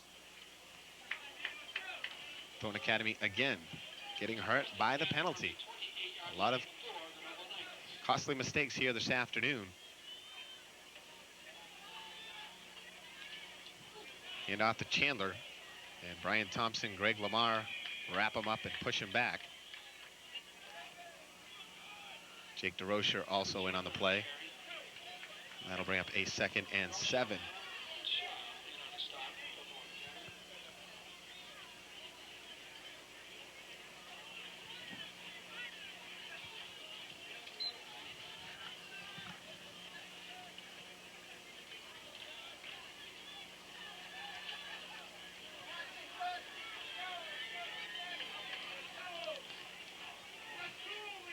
Blood and Merrick both come to the near side of the field. They run the counter to Hartford to the far side. Hartford looked like he was going for a big gain, wrapped up by Dave Booten and thrown down. Dave Booten has played himself a football game this afternoon. He has made countless number of tackles, and that was a beauty right there, stopping Hartford in the open field. And that'll bring up a 3rd and 6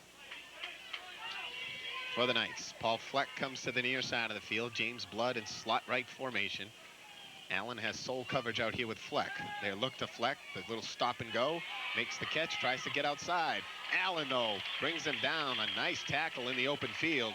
And we'll see where they spot him, though. He should be very, very close to a first down, may even have it. Just at the end of that play, Fleck reached out with the ball, and I think that might have gotten him the first down.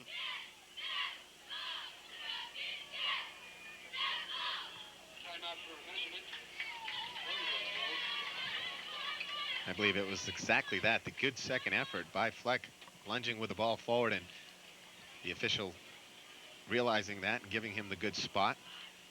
Justin Allen, nice job in the open field with the tackle. As the familiar chain gang comes out for Thornton Academy, and it is a first down for the Knights.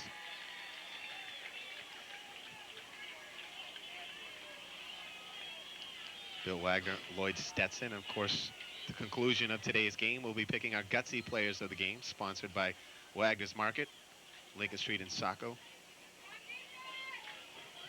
A few players stepping up here for the Golden Trojans. First and 10, Noble. The ball just shy of the 40. Blood goes in motion to the far side. They fake the give and go. DeRoche's there, wrapping him up, and then he gets help. Jim Bouffard comes in to clean him up along with Joey Bovai. And a loss of 7 on the play. And DeRoche went down low to grab his ankles and almost afforded Kelker the time to get that ball away, but then the help coming from Bouffard, and Thornton Academy records a sack.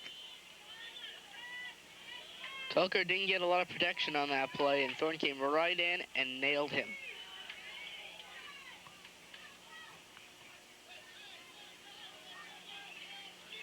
Kelker again dropping back, pressure coming in, and the ball thrown out as Joey Bovai slams Kelker to the turf. And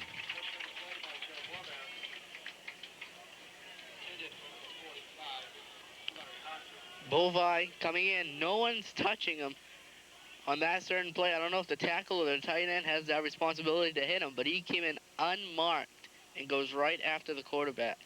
That'll bring up now a 3rd and 17. Thornton Academy's secondary can sit back a little bit and try to read the eyes of Kelker and possibly come up with their first INT of the 95 season. Mercier goes to the far side to pick up Fleck. Now Booton comes over to help, and Kyle Shaw plays deep free safety. Trying to run the option, and oh man, Jake DeRoche playing huge this afternoon as he wraps up Kelker and throws him for a 5-yard loss. And the Trojan defense, led by tri-captain Jake DeRoche, put Noble in a big hole, and Larry Hartford will be in to punt it away deep inside his own territory as they look at a 4th and 22 now. And DeRoche getting credit with 2 sacks in that series, at least 1.5, accumulating 12 yards in losses. Hartford gets a high kick. Mercier again, the nice play coming up, making the fair catch right over midfield, and Thornton Academy will have it 1st and 10 at the 49 of Noble. My family's affiliation with the Saco and Biddeford Savings Bank goes back at least 100 years. My grandmother made deposits at the bank, including one from me when I was born. Our family has done business with the bank for over 4 generations. Why? Because Saco and Biddeford Savings Bank is a very human place. One is not a mere account number, but a person treated with respect and appreciation.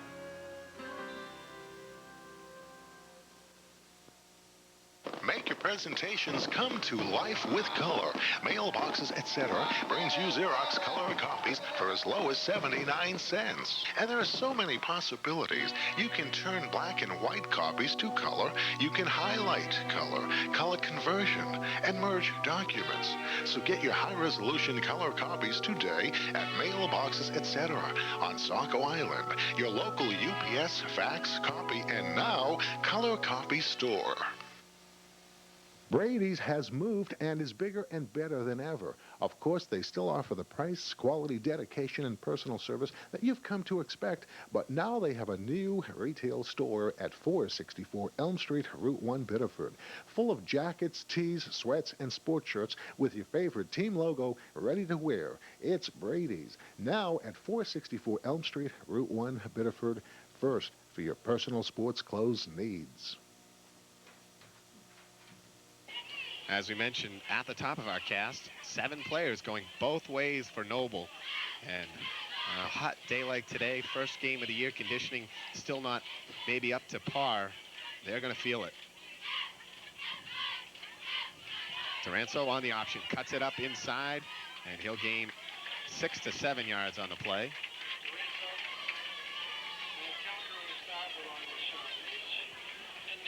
Duranzo, very quick feet. Makes some nice moves and a good first down pickup, and Trojans need to use that. Again, the injury to Ryan True. He's down on the sideline with a ankle wrap and on crutches, and not a good sign for Thornton Academy. True, a very strong sophomore year in '94, expecting big things from the junior, and he has been, as we said, susceptible to injury. He goes down in the first game. Trudeau, handoff up the middle into the secondary, and he's down to the 35-yard line. And I think exactly what we just pointed out and you brought up, Tony, the conditioning now really starting to take its toll on Noble. Huge hole for Jared Trudeau. He didn't get touched. They already had the first down. And exactly what I said before. Noble really starting, you can see they're really starting to get tired. They go to their line. They're not in position when the play starts. And Thornton Academy is just blowing holes wide open for their running backs. 1st and 10, the ball at the 35. Mercier goes to the far side. Matt Brochu sets up to the near.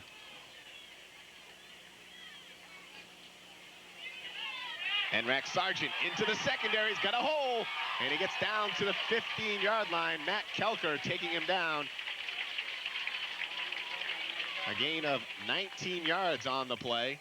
And Enrex Sargent, the senior, filling in for Ryan True, doing a nice job.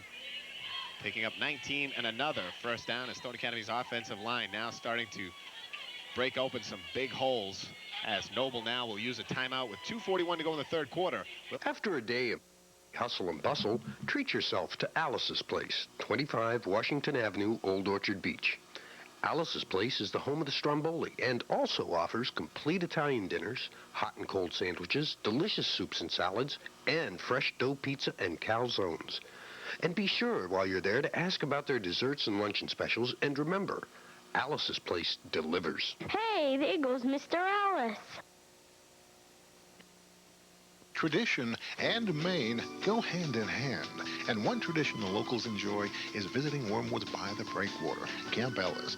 Wormwoods has been a family affair for more than 50 years, serving up the finest and fresh seafood, certified Angus beef, as well as chicken and pasta dishes. Wormwoods enjoys making you feel at home with hearty meals, lighter portions for small appetites, and gladly accommodates those with special dietary needs. Visit Wormwoods. Become a part of the tradition.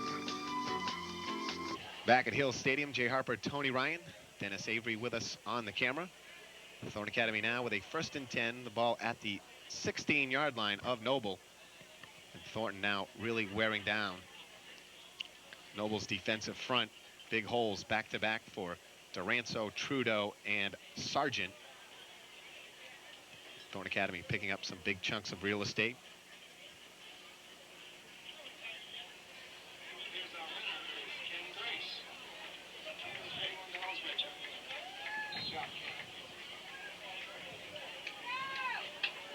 Allen comes to the near side. Matt Brochu split to the far. They've yet to throw to Brochu on the afternoon. He has sole coverage out there with Fleck. Now they send Mercier in motion that way. They hand off back against the grain. Trudeau just tripped up as he was heading for a big gain, but Hartford got enough of his ankle to take him down. Trudeau gets 4 yards on the play, though, and Thornton Academy with a 2nd and 6. And right now, with the success of the running game, you might just keep it on the ground and keep blasting at the Noble defense. Sooner or later, the way Thornton's running the ball right now, Noble's going to cheat up 8 guys to the line, and that's where you exploit him in the secondary, one-on-one coverage. And with Mercer's speed, it's just a little lob, and he runs under for the touchdown. Fleck picks up Mercier to the far side of the field. Brochu to the short near side. Duranso on the option. Cuts it up inside. Back against the grain. Down inside the 5. They'll have Thornton Academy a 1st down and goal to go just inside the 5-yard line. And Duranso really doing the job on the option. No one's picking him up. He's cutting it inside and really running it to near perfection. That's what they want. They keep looking for the pitch man and leaving Duranso unmarked. And smartly taken up inside, and now Thornton Academy with their first and goal of the afternoon. They've threatened that red zone most of the first half, but unable to get it inside the 10-yard line with a 1st and goal situation, and their 1 touchdown coming on the 63-yard strike. Double slot formation, Sargent and Mercier, Trudeau the lone back.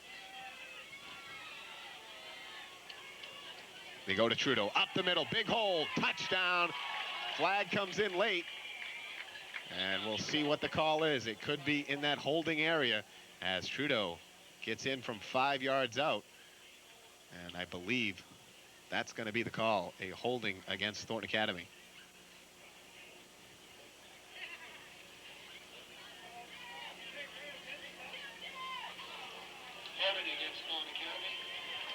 I don't know who it could have been against. I only saw 2 Thornton kids down there, and I didn't see them anywhere near a Noble player, so it had to be farther back, and the back judge seeing the call from the beginning of the offensive line. And this has been the story on the afternoon for Thornton Academy. We saw this a lot last year, where they really would hurt themselves with penalties and turnovers inside that red zone area. And Thornton, with a touchdown taken back, one nullified on a very close call in the back of the end zone. And this one comes back. Thornton with a first down and goal from the 15-yard line now, just inside the 15. Sargent in motion. Taranto inside handoff, ball on the ground, and Noble may have gotten it. If Mercier came up with that one, he did a yeoman's job down there. The stunt and the pressure on Duranto. Mercier somehow came up with the ball. What a great play by Mercier, because he just got a left arm out there, but he is left-handed, and of course, as we said earlier, a very strong kid. He pulled that ball back under his wing, giving Thornton Academy another chance. A loss of 1 on the play. It'll be 2nd and goal from the 16. And again, Noble's blitz that time on Duranto. They tried the counterplay handoff, and it would have worked had there not been a bad exchange here, because Noble was bringing the house. Pressure coming in again. Duranto rolls away from it. Got plenty of time. Fires out into the end zone and just underthrows Kyle Shaw in the corner of the end zone, and Merrick had a chance for an interception but dropped the ball. Noble's had 3 opportunities this afternoon to pick off the ball, and they haven't done it yet. Twice within their own red zone, and those come back to haunt you. You don't get the interception now, and if Thornton scores, they are in real trouble.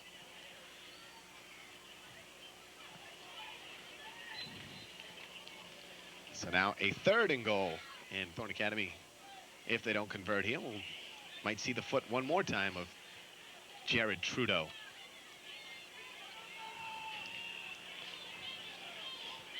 Mercier and Brochu both come to the near side of the field. Trojans in the eye. Duranto setting up, gets the ball off under pressure. Mercier up and just getting his hands on that ball, as Merrick was in great position once again, but Mercier almost got there to haul it in. And now 4th and goal, and with a 10-0 lead, 38 seconds to play in the 3rd quarter. The extra 3 points doesn't do you a lot of good, except the fact that it would take away Noble's chance of scoring, getting a 2-point conversion and a field goal to win it. But 2 scores for Noble, and they could still come away with a victory if they get the 13 points here. Noble's not afraid to send their guys. They've been sending 8 guys every time. Coach Agresti agreeing with that analysis. He goes for it on 4th and 16 here. It would be the same distance kick that Trudeau converted earlier in the first half. Duranto in trouble, and he's hauled down, sacked on the play, I believe, by Larry Hartford, who has played a very big game. One of the bigger stakes in New England, Connecticut. Hartford doing the job here today. That looked like Thornton was going to set up a screen, because Noble had 6 white jerseys in front of Duranto, and I know they were coming with a blitz, but I think they were setting up a screen. So Thornton Academy once again comes up empty with a possession deep inside Noble's territory. And this one, Thornton was looking at a 1st and goal from the 5.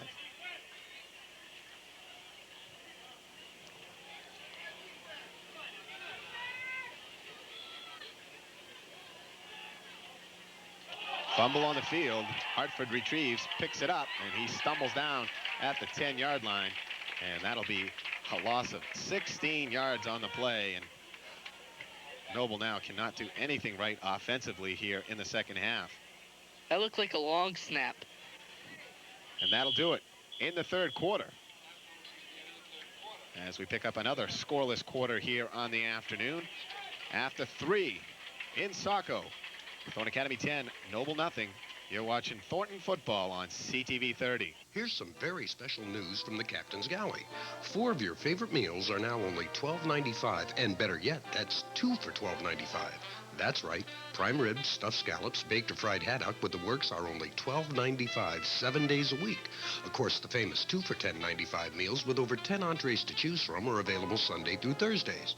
And start your day smart the Galley way with no cholesterol eggs and other sumptuous specials. Head over to the Captain's Galley for a very special meal.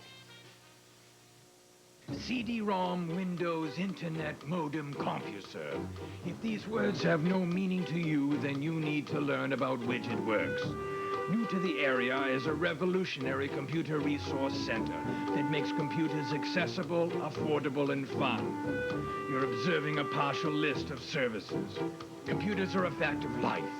They can be confusing, difficult, or painless and pleasurable. Come to WidgetWorks. Let them teach you the painless facts of life.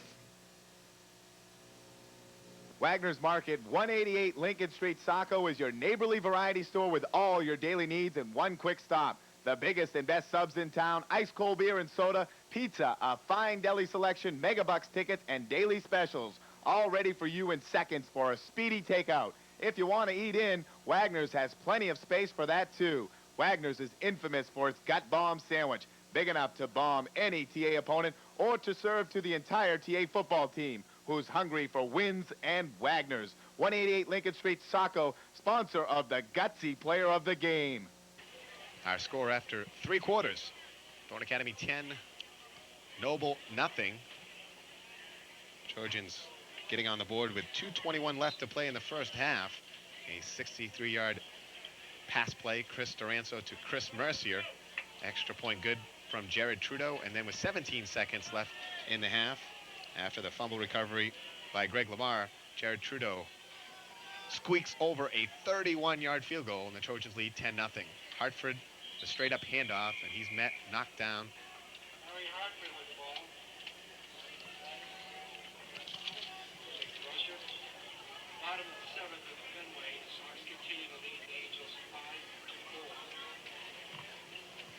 Rocher again making the stop. He's having a brilliant afternoon here on this opening day. That brings up a 3rd and about 23 for Noble. Fleck and Blood come to the near side. Handoff to Hartford up the middle, and Nick Tabor along with Brian Thompson make the tackle for the Trojans. And that'll bring up another Hartford punting opportunity.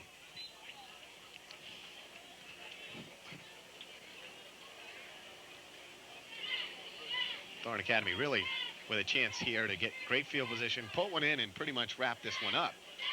But leaving Noble around for a long time, a mistake, a turnover, a penalty, and Noble's still within striking distance, only down 10. Mercier stands at Noble's 47-yard line. No pressure.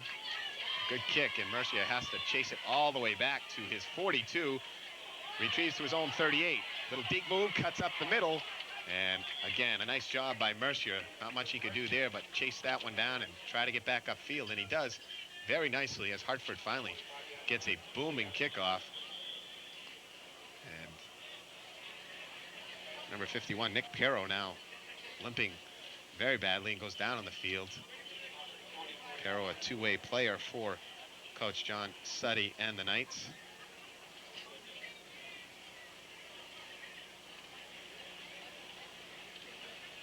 Noble should fare much better this time up in Class A than they did 8 years ago when they came up in 1987 and 88. Had to retreat rather quickly, getting pounded by Class A opponents. Going, I believe, 0 for 18 back when the 9-game schedule was in place. And this time around, again, Noble with a chance to earn victories and respect throughout Class A, and certainly getting that this afternoon. The respect part is definitely there. They are big, they are tough defensively, and if they can stay healthy, they can really threaten some teams. But again, the key with 7 players going both ways, you can't afford an injury to one of those kids. No, you really can. I don't know about how many kids know how to play the positions coming for injuries like right now for Pero, but again, 7 players both ways, conditioning is going to be a factor from this game until their last game. So teams know if they can hang around for 3 quarters, Noble with 7 players going both ways is going to get tired, and then they can maybe exploit them in the 4th quarter. And of course, staying healthy, a big key. Thornton Academy got hurt pretty badly last year when Jared Trudeau went down in the preseason. Not able to play it down for Thornton Academy, a kid that would have gone both ways last year, defensive end and fullback. And of course, Jason Boudreau did a great job filling in at fullback for Trudeau, but I think they really missed him on the defensive side, where he is very tough and very prolific. And this year, right now, first game of the year, and a very key player in the offense, Ryan True, out with some kind of foot injury and on crutches, and that's not a good sign for the Thornton Academy offense. 1st and 10 for the Trojans. The ball at the 44-yard line. Trudeau up the middle, big hole into the secondary, running over Kelker, staying on his feet, and there's the Jared Trudeau everyone expects to see as he hammers for 20 yards on the play. They'll spot him back a little bit. It'll be about 19-yard pickup, and quarterback Matt Kelker certainly paid the price on that one, taking on Jared Trudeau. Weight-wise, they match up rather well, but Kelker at 200 and Trudeau at 205. The 5-pound advantage winning on that one. 1st and 10, the ball now at the 36 of Noble. Ryan Thompson in now at fullback. Duranzo looking to throw. Plenty of time on this one. Out there wide open. Matt Brochu says, I'll take a touchdown. Duranzo strikes again from 36 yards out. And Brochu just gliding down the field saying, I'm wide open, I know I am, just let me catch the ball and glide into the end zone. That is the easiest touchdown Brochu will have all year. Actually, I disagree. That's probably the hardest catch to make because you're so open, there's so much pressure on you. You're thinking, don't let me drop this ball.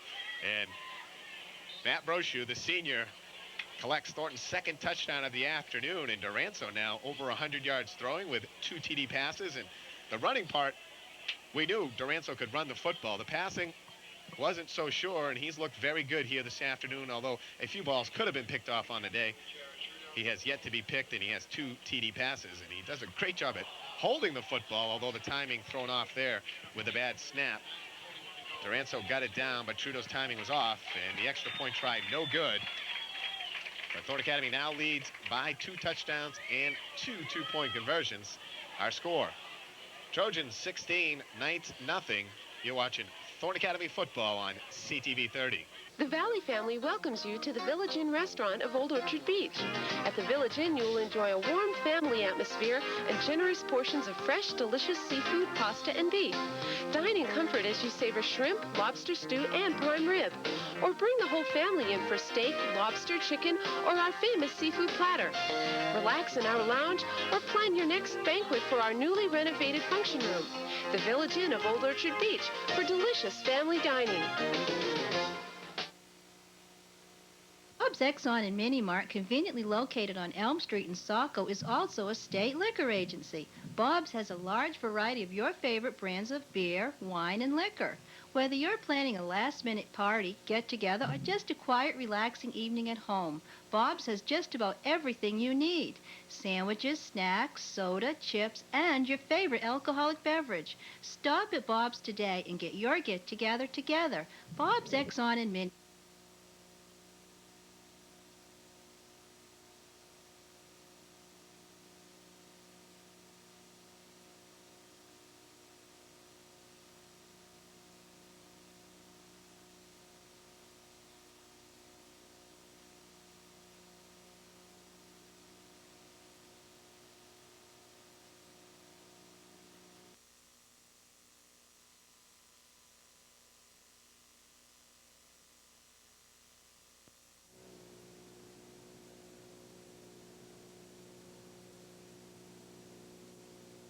The Golden Rooster isn't just for breakfast anymore, even though they are the best around. Saco's best-kept secret is the Rooster's delicious and economical lunches and dinners. Now, the soups are homemade daily according to Mrs. Riziakis' family recipes. And the rest of the food, well, as you can see, it speaks for itself. And be sure to leave room for the homemade desserts, because we just don't have enough room here to talk about how good they are. That's the Golden Rooster, Main Street, Saco, across from the post office. Welcome back to Hill Stadium as Jared Trudeau gets set to kick off. Into the wind, but another strong kick. Hartford comes up to the 17 to field it. Larry Hartford, a very busy man here this afternoon, and the sophomore now dances and weaves his way out. And still going down the sideline, finally knocked out of bounds by Chris Mercier. And looks like we got a flag coming in, and looked like Mercier making a necessary knock out of bounds. Let's see if that actually is a flag. Yes, it is. Didn't appear to be any late hits there, but you would think that will be the call.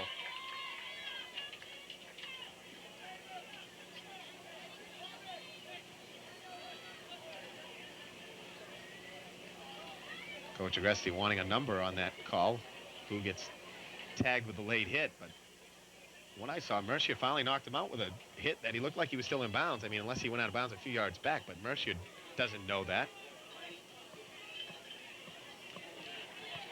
Thornton Academy picking up another penalty. They have definitely had their share of those here this afternoon.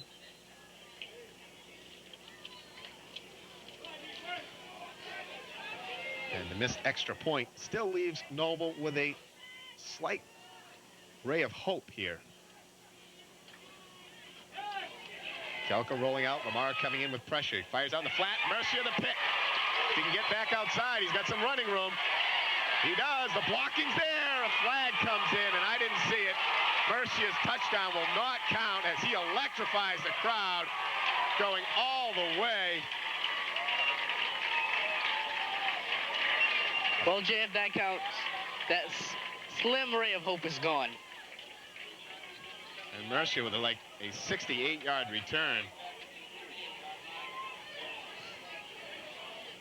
I was watching all the blocking, and I didn't see a bad block anywhere, but again, big field to cover, and it will come back as Chris Mercier. We talked about him last year. We talked about the top of the cast. The kid can do a lot of things very well, and he certainly has a capability of breaking a game wide open. And I said if he got back to the outside over here, which he did, he could go all the way.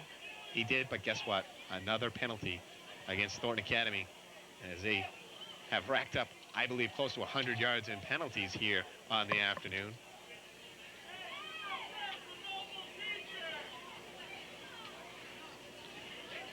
So Thornton picks up their first interception of the season. Mercier gets credited for it, and the 68-yard return taken back.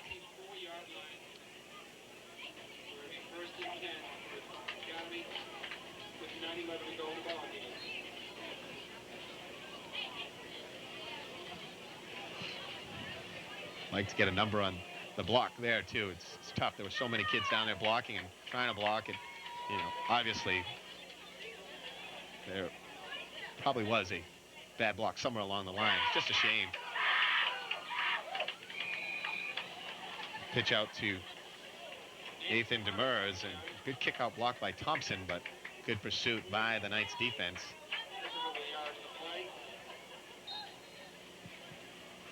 Under 9 minutes to play now in the contest. Thornton Academy leading 16-0. And now 3 touchdowns. Actually, 2 actually called back. One other one, a very close call in the back of the end zone. The Trojans really hurt themselves today with mistakes. They'll have to clean those up for next week's game against defending Eastern A champions Waterville. Mercier with a catch. Nice move outside. Yet another flag comes in, and we're going to have another penalty, and it's going to be a personal foul. It all depends which way it goes, whether it's on Noble or Thornton. Greg Lamar was locked up with number 56 for Noble, John Hall, and it's going to be on Lamar and the Trojans. Now the two teams getting chippy, and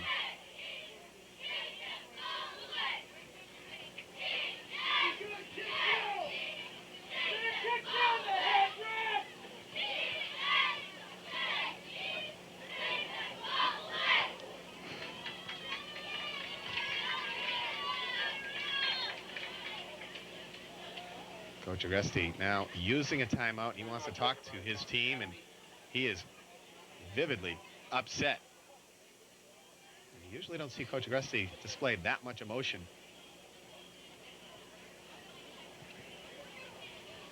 .8:25 to go. Thornton Academy leading by 16. We'll take a break. Back after this.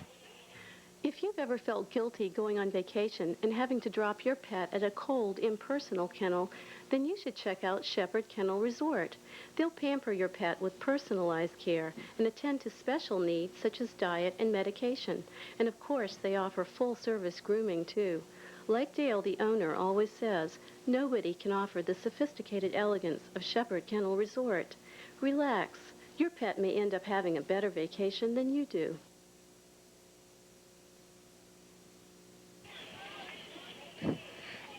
Chris Duranzo brings out the Trojans. A 2nd down and 20 yards now. Duranzo gets the ball off. Mercier up. The ball picked. Down the sideline. Paul Fleck dances his way into the end zone for the touchdown. A 27-yard return for Paul Fleck. And penalties and mistakes very costly for Thornton Academy. That put Thornton in a passing situation. Fleck reading the play, stepping in front. And that one converted into a touchdown. It was 7:53 to go. Guess what? We have a football game. And the clock continues to run. Yeah. After a touchdown, the clock's supposed to stop. Now Noble has used the timeout. Obviously, the only chance they have to still really be in this game is just get the 2-point conversion here. So they got to go for the 2, down by 8, hope to score one more time and get another 2-point conversion, force an overtime. And maybe we'll have a 4-5 overtime game like they did at Gardner last night. That must have been a pretty good game. 7-7 at the end of regulation. 4 overtimes. They all scored on every possession. So I guess the offense was just waiting to the last minute to get it going, because scoring on every possession, and finally Coach Wolfgram going for the 2-point try.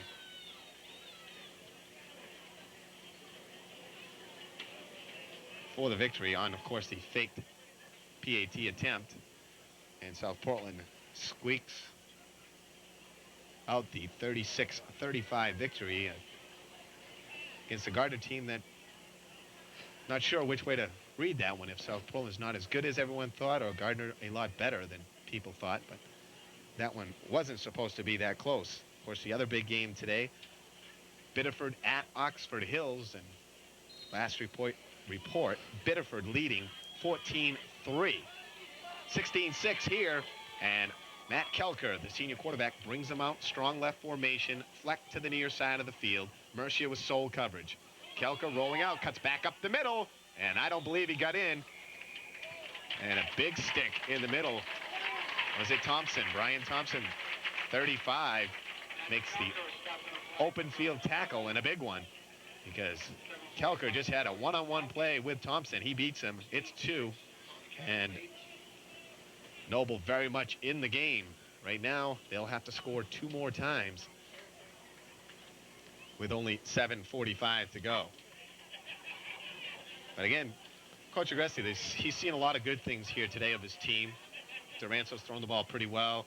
And second half, they finally started to wear down Noble, get some good running performances from Duranzo, Trudeau.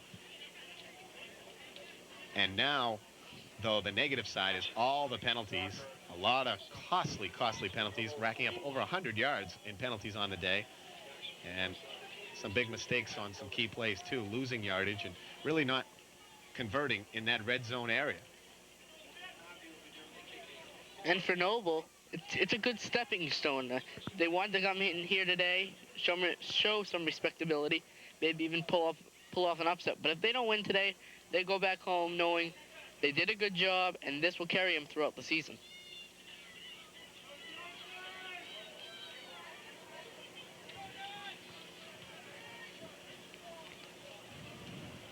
Mercier back by himself to receive. He'll field it at the 19. Comes up the right side and gets trapped in, spins out of there, and still goes. And Mercier, a tough man to bring down. Also has the great moves, and he gets it out to the 34-yard line. Thornton Academy will have it 1st and 10, 7:38 to play in the game.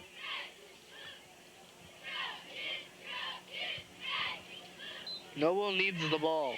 They will be grabbing for the ball on this possession. Thornton gets a couple first downs, gets the clock down to 4 minutes to go. They're in good shape.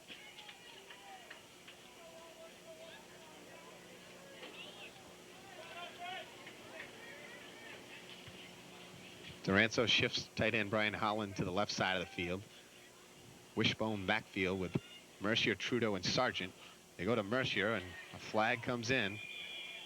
We're going to have yet another yellow flag and a penalty against Thornton Academy.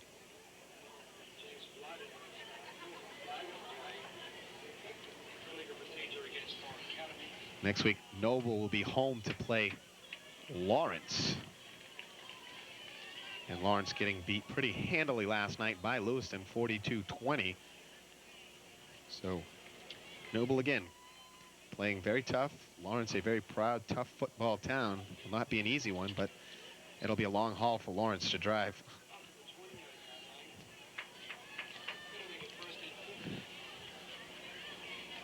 All the way down to Berwick.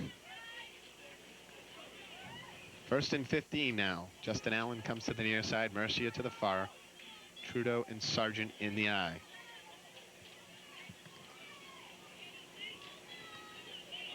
Duranzo on the option, keeps it, spins off, and had he not lost his balance, may have been off for a lot more.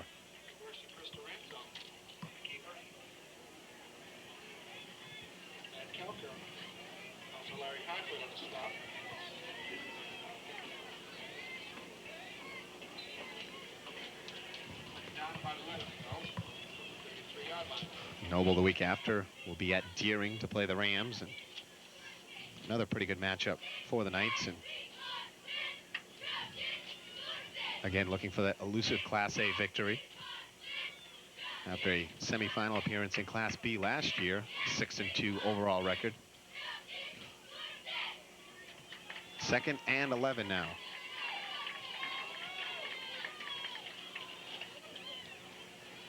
Handoff up the middle. Trudeau rambles off 7 yards. Good quick opener there. Noble had 8 men up the line of scrimmage, all blitzing on the play. The quick handoff got by the pursuit, and into the secondary was Trudeau. And now a 3rd and 3 for Thornton Academy, and a big 3rd down and 3 here of sorts. They pick up the 1st down. They can pretty much run this one out. 5:20 to go in the contest. If they don't get it, more than likely inside your own territory, you'll have to punt the ball away. Handoff to Sargent up the middle. He gets behind his blockers and just puts his back on their back and pushes his way for about 7 yards, and some good smart running by NRAC Sargent. Excellent running by NRAC Sargent, getting right behind 2 offensive linemen and letting them do the work, and Noble never saw them. So Thornton Academy moves the chains, and the clock will continue to wind as it now approaches the 5-minute mark. Brian Holland now comes off the field. Looks like he's favoring that right shoulder. If he's all right or not. Brochu comes to the near, Allen to the far. Now Mercier goes in motion. Counterplay to Mercier. Gets into the secondary. Dodges by 1 man, and he gets 11 yards and another Thornton Academy 1st down. Chris Mercier. You know now Noble's tired because they are just missing tackles. They're not giving it everything they have, or maybe that's all they have, but Thornton Academy's trying to really open some of those holes right up. Mercier just 1 man away from going the distance there. 1st and 10, the ball at the 40-yard line.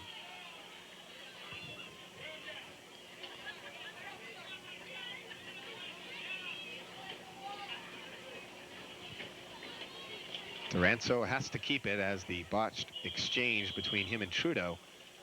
He fights forward for a 1-yard gain.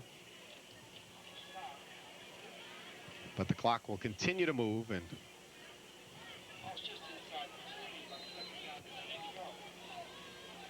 the game I'm really interested in seeing next week is Oxford Hills coming down to Bonnie Eagle. We'll see what type of team Bonnie Eagle has. If they can fence off the good teams from what we've heard of Oxford Hills, they could have a decent season.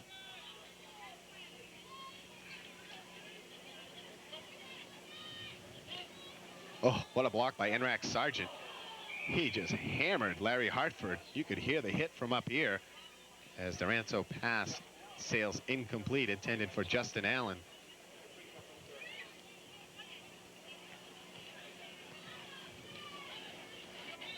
That'll stop the clock at 3:32 and bring up a 3rd and 9 for Thornton Academy. And certainly Oxford Hills being picked in Eastern A. A little surprised at that. I know they're bringing a lot back, but with the loss of Tardif, I don't know. And with today's score of Biddeford leading 14-3, unless that changes.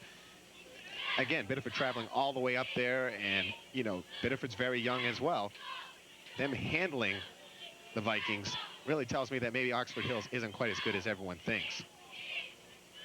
Duranto to throw, fires in a seam. He finds Chris Mercier. Mercier right down at the 30, and it'll be very close to a first down as the Chris and Chris connection continues to click for the Trojans. 4th and inches, and Thornton Academy with the ball at Noble's 30-yard line will obviously go for it here as they bring in the full house backfield. Brian Thompson, Jared Trudeau, and Dave Booton.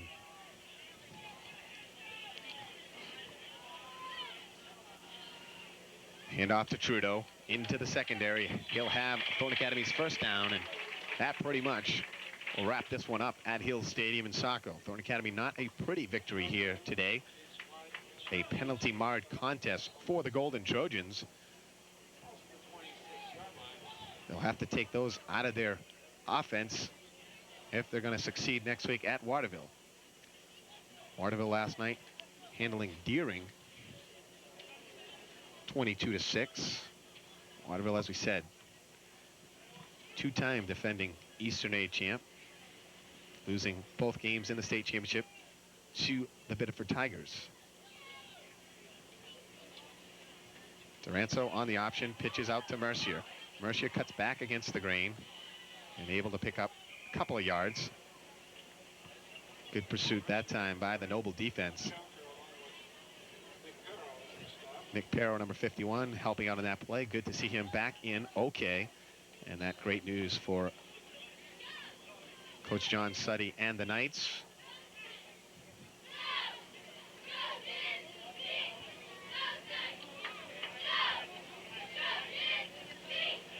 Second and 8 now for Thornton Academy. Senior Brochu split to the near side. He has a touchdown catch on the afternoon. Hand off to Trudeau. Gets bogged up, breaks a couple of tackles, breaks a couple more, still going, and he'll have a Thornton Academy first down at the 12 of the Knights. And big punishing running from senior Jared Trudeau.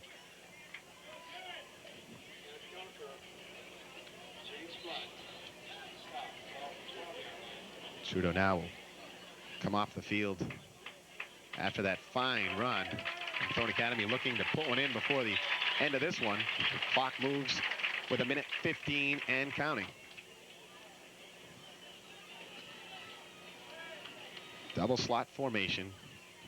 Thompson, the lone back in the backfield.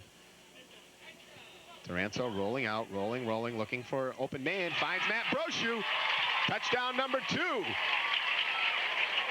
A great job by Brochu fending off James Blood with his body, and a great hands catch out in front. And a 13-yard touchdown pass from Chris Duranto to Matt Brochu gives the Trojans a 22-6 lead with now just under a minute to play, 59 seconds left in the contest. Fine job by Duranto there too, just rolling, biding time, waiting for his receivers to get open. Duranto, the holder. Trudeau in for his 3rd extra point try of the afternoon. He has 2 PATs and a touchdown. make that 2 PATs now and a field goal. So 5 points on the afternoon for Jared Trudeau, all coming by the way of his right foot. One touchdown called back that he had running. 59 seconds to play, and Thornton Academy now leads 23-6. You're watching Thornton football on CTV30.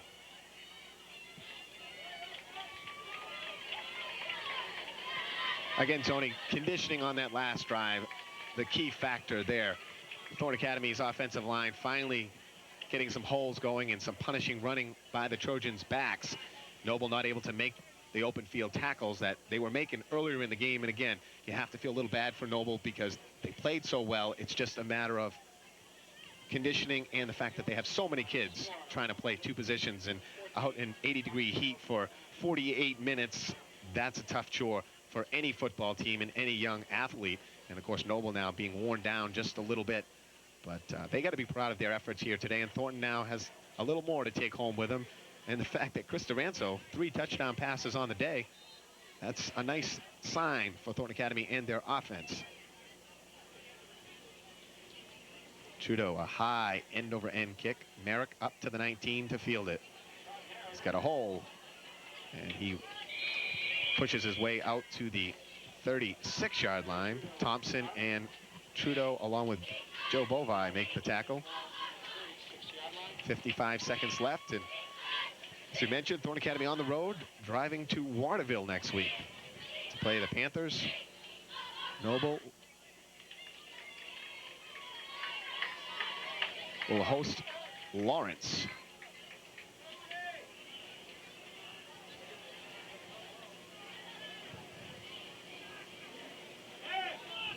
Kelko to throw. He gets hit as he releases. The ball out there, picked off. Justin Allen takes it at the 45 and down the far sideline to the 39-yard line. And the Trojans have their second interception of the day, and good pressure by the Thornton defense.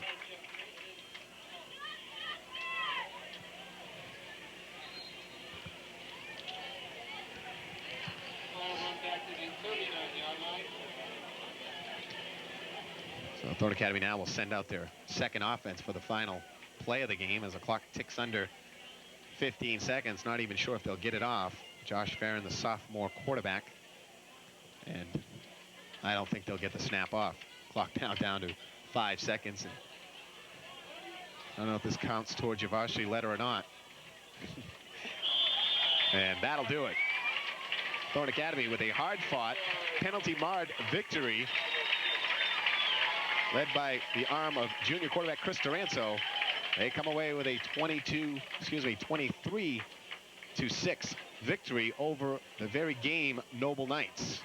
We'll take a break. We'll come back with our final wrap and, of course, our gutsy players of the game, sponsored by Wagner's Market. We're back after this. Wagner's Market, 188 Lincoln Street, Saco, is your neighborly variety store with all your daily needs in one quick stop. The biggest and best subs in town, ice cold beer and soda, pizza, a fine deli selection, megabucks tickets, and daily specials, all ready for you in seconds for a speedy takeout. If you want to eat in, Wagner's has plenty of space for that too. Wagner's is infamous for its gut bomb sandwich, big enough to bomb any TA opponent or to serve to the entire TA football team, who's hungry for wins and Wagner's. 188 Lincoln Street, Saco, sponsor of the gutsy player of the game. Welcome back to Hill Stadium in Saco for our post-game show, sponsored by Wagner's Market, Lincoln Street in Saco. Jay Harper along with Tony Ryan. Thornton Academy comes away with a victory today, 23-6, and of course, that's the good news. The bad news is, of course, the penalty-marred contest where the Trojans committing numerous penalties and having a couple of big turnovers here on the day. And, of course, the injury to Ryan True now a factor in the rest of the season. But all in all, Thornton Academy's offense came out and did some nice things. Quarterback Doranzo having a nice day. Mercier and Trudeau again stepping forward on that offense. Oh, they really did. Doranzo had the game that he'll probably look at even when he's a senior and say, this was a really good game for me. He had 3 touchdown passes, ran the option really well. Trudeau, great running, had 12 carries for 75 yards, and Mercier had that 64-yard touchdown. But besides that, played good defense, had a lot of key offensive plays that, if there hadn't been penalties, could have had a lot of offense for him. Now, as far as Noble goes, losing today, game that they played very well, but again, as we mentioned at the top of the cast, conditioning was going to be a factor in the third and fourth quarter. Even though Thornton didn't score a lot of points in the second half, they certainly were in the end zone, and it kept getting called back. And, of course, they were worn down, and that's something they're going to have to work on and maybe try to get some more kids into the playing field and giving them some more time to spell some of the other players. They really do, and that's what's going to hurt Noble. Defensively, they're a very good ball club. We saw that today. They gave up a lot of yardage still in the second half, but they were stopping them when they had to. They weren't allowing them to get into the end zone. Offensively, Thornton shut them down most of the time. They weren't getting a lot of offensive possessions. But when you have 7 kids going both ways, you got to concentrate on one or the other. If they have only 2 or 3 kids going both ways, offensively they can concentrate on more, getting some more offensive plays. And I think they'll do a little better come down the season. Now going to our gutsy players of the game, of course, a lot of kids stepping up offensively for Thornton Academy, but starting with the defensive side, some strong performances, but one guy really stood out big time, and that was number 45, tri-captain Jake DeRocher. DeRocher steps up from that middle linebacking position, a position year after year Thornton has a key player, a player who really is in the picture most of the afternoon. He was a couple of sacks, a big day for DeRocher. He is our defensive gutsy player of the game. It really was a good day for Jake DeRocher. He had at least a dozen tackles within every play. If he wasn't making the attack, initial attack, he was near it. He was all over the field today. If the ball was thrown, he was there. If it was run anywhere near him, he was there. That's the type of game you have to play if you're a middle linebacker. Great job to Jake DeRocher. Going to our offensive gutsy player of the game, of course, the 2 juniors, Chris and Chris, spelled differently, both having big days and could have easily gotten our gut bomb sandwich today, but we're going to go with the senior, Matt Brochu. 2 touchdown catches on the day and a big afternoon for that young man. He's got to be pretty psyched up about that. He really does. I mean, 2 great touchdowns today. One, a little blown coverage by Noble. Touchdown. The second one, that little, looked like a quick out, perfect throw by Duranto right into his hands. Another touchdown. Great job of Matt Brochu today, and congratulations to him. Okay, Thornton Academy moves to 1-0. Next week, they travel to Waterville to play defending Class A Eastern champs, the Panthers. It should be a good game, and of course, Thornton will have to take out the penalties out of their offense to get by the Panthers, a winner last night over Deering, 22-6. Waterville's not going to lose too much. Yes, they lost Brian Scott. They lost a lot of their offense, but they will come back. They're there year in, year out. They're always a good team, and Thornton Academy has to go up there and not commit these amount of penalties. They commit this amount of penalties next week. Waterville is going to take advantage of those. They're going to get some key scoring drives, and they're going to get some touchdowns. And what Thornton has to do is take away those penalties, and I think they'll do a very good job next week. All right, thanks to my cameraman Dennis Avery, and for my partner Tony Ryan, I'm Jay Harper saying so long from Hills. So it minimizes that interaction that can be a problem for bears. The project is really the core of how our department monitors the status of Maine's bear population. You know, you have to, basically, if you're going to attempt to manage a population, you have to know quite a bit about it, the number of animals you have, and their reproductive rate and their survival rate. And bears being fairly secretive animals, living in deep woods, they're tough to count. I would imagine, sure. I mean, they're tough to find a photograph or to see sometimes. Right. So our charge is to continually monitor how many bears we have and what various impacts there are on the population here in the state. So this is how we do it. We do it with a telemetry study. Okay. It's the best way we found. Now, the telemetry study, that's a radio call on the bears. That's right. You fly over. Yeah, we have aircraft to track them. Okay. Then you locate the den sites on a map, and then you go in on the ground. Right. That's not going to get any colder. Much colder at night, really. Watch your eyes. Intimidation is a big part of the game. Bluff. The most impressive bluff you ever saw, though. So I think it's one of our natural treasures, if you will, here at the state of Maine.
While you're out playing, remember to stay away from electric substations. They're always off limits. Never throw stones, climb the fence, or play near the area. If a ball goes inside, leave it and call CMP. We'll come and get it for you. Be safe. Read up on what's cool and what's not in CMP Smart Power Safety Guide. And remember, there's never a reason to play around a substation, ever.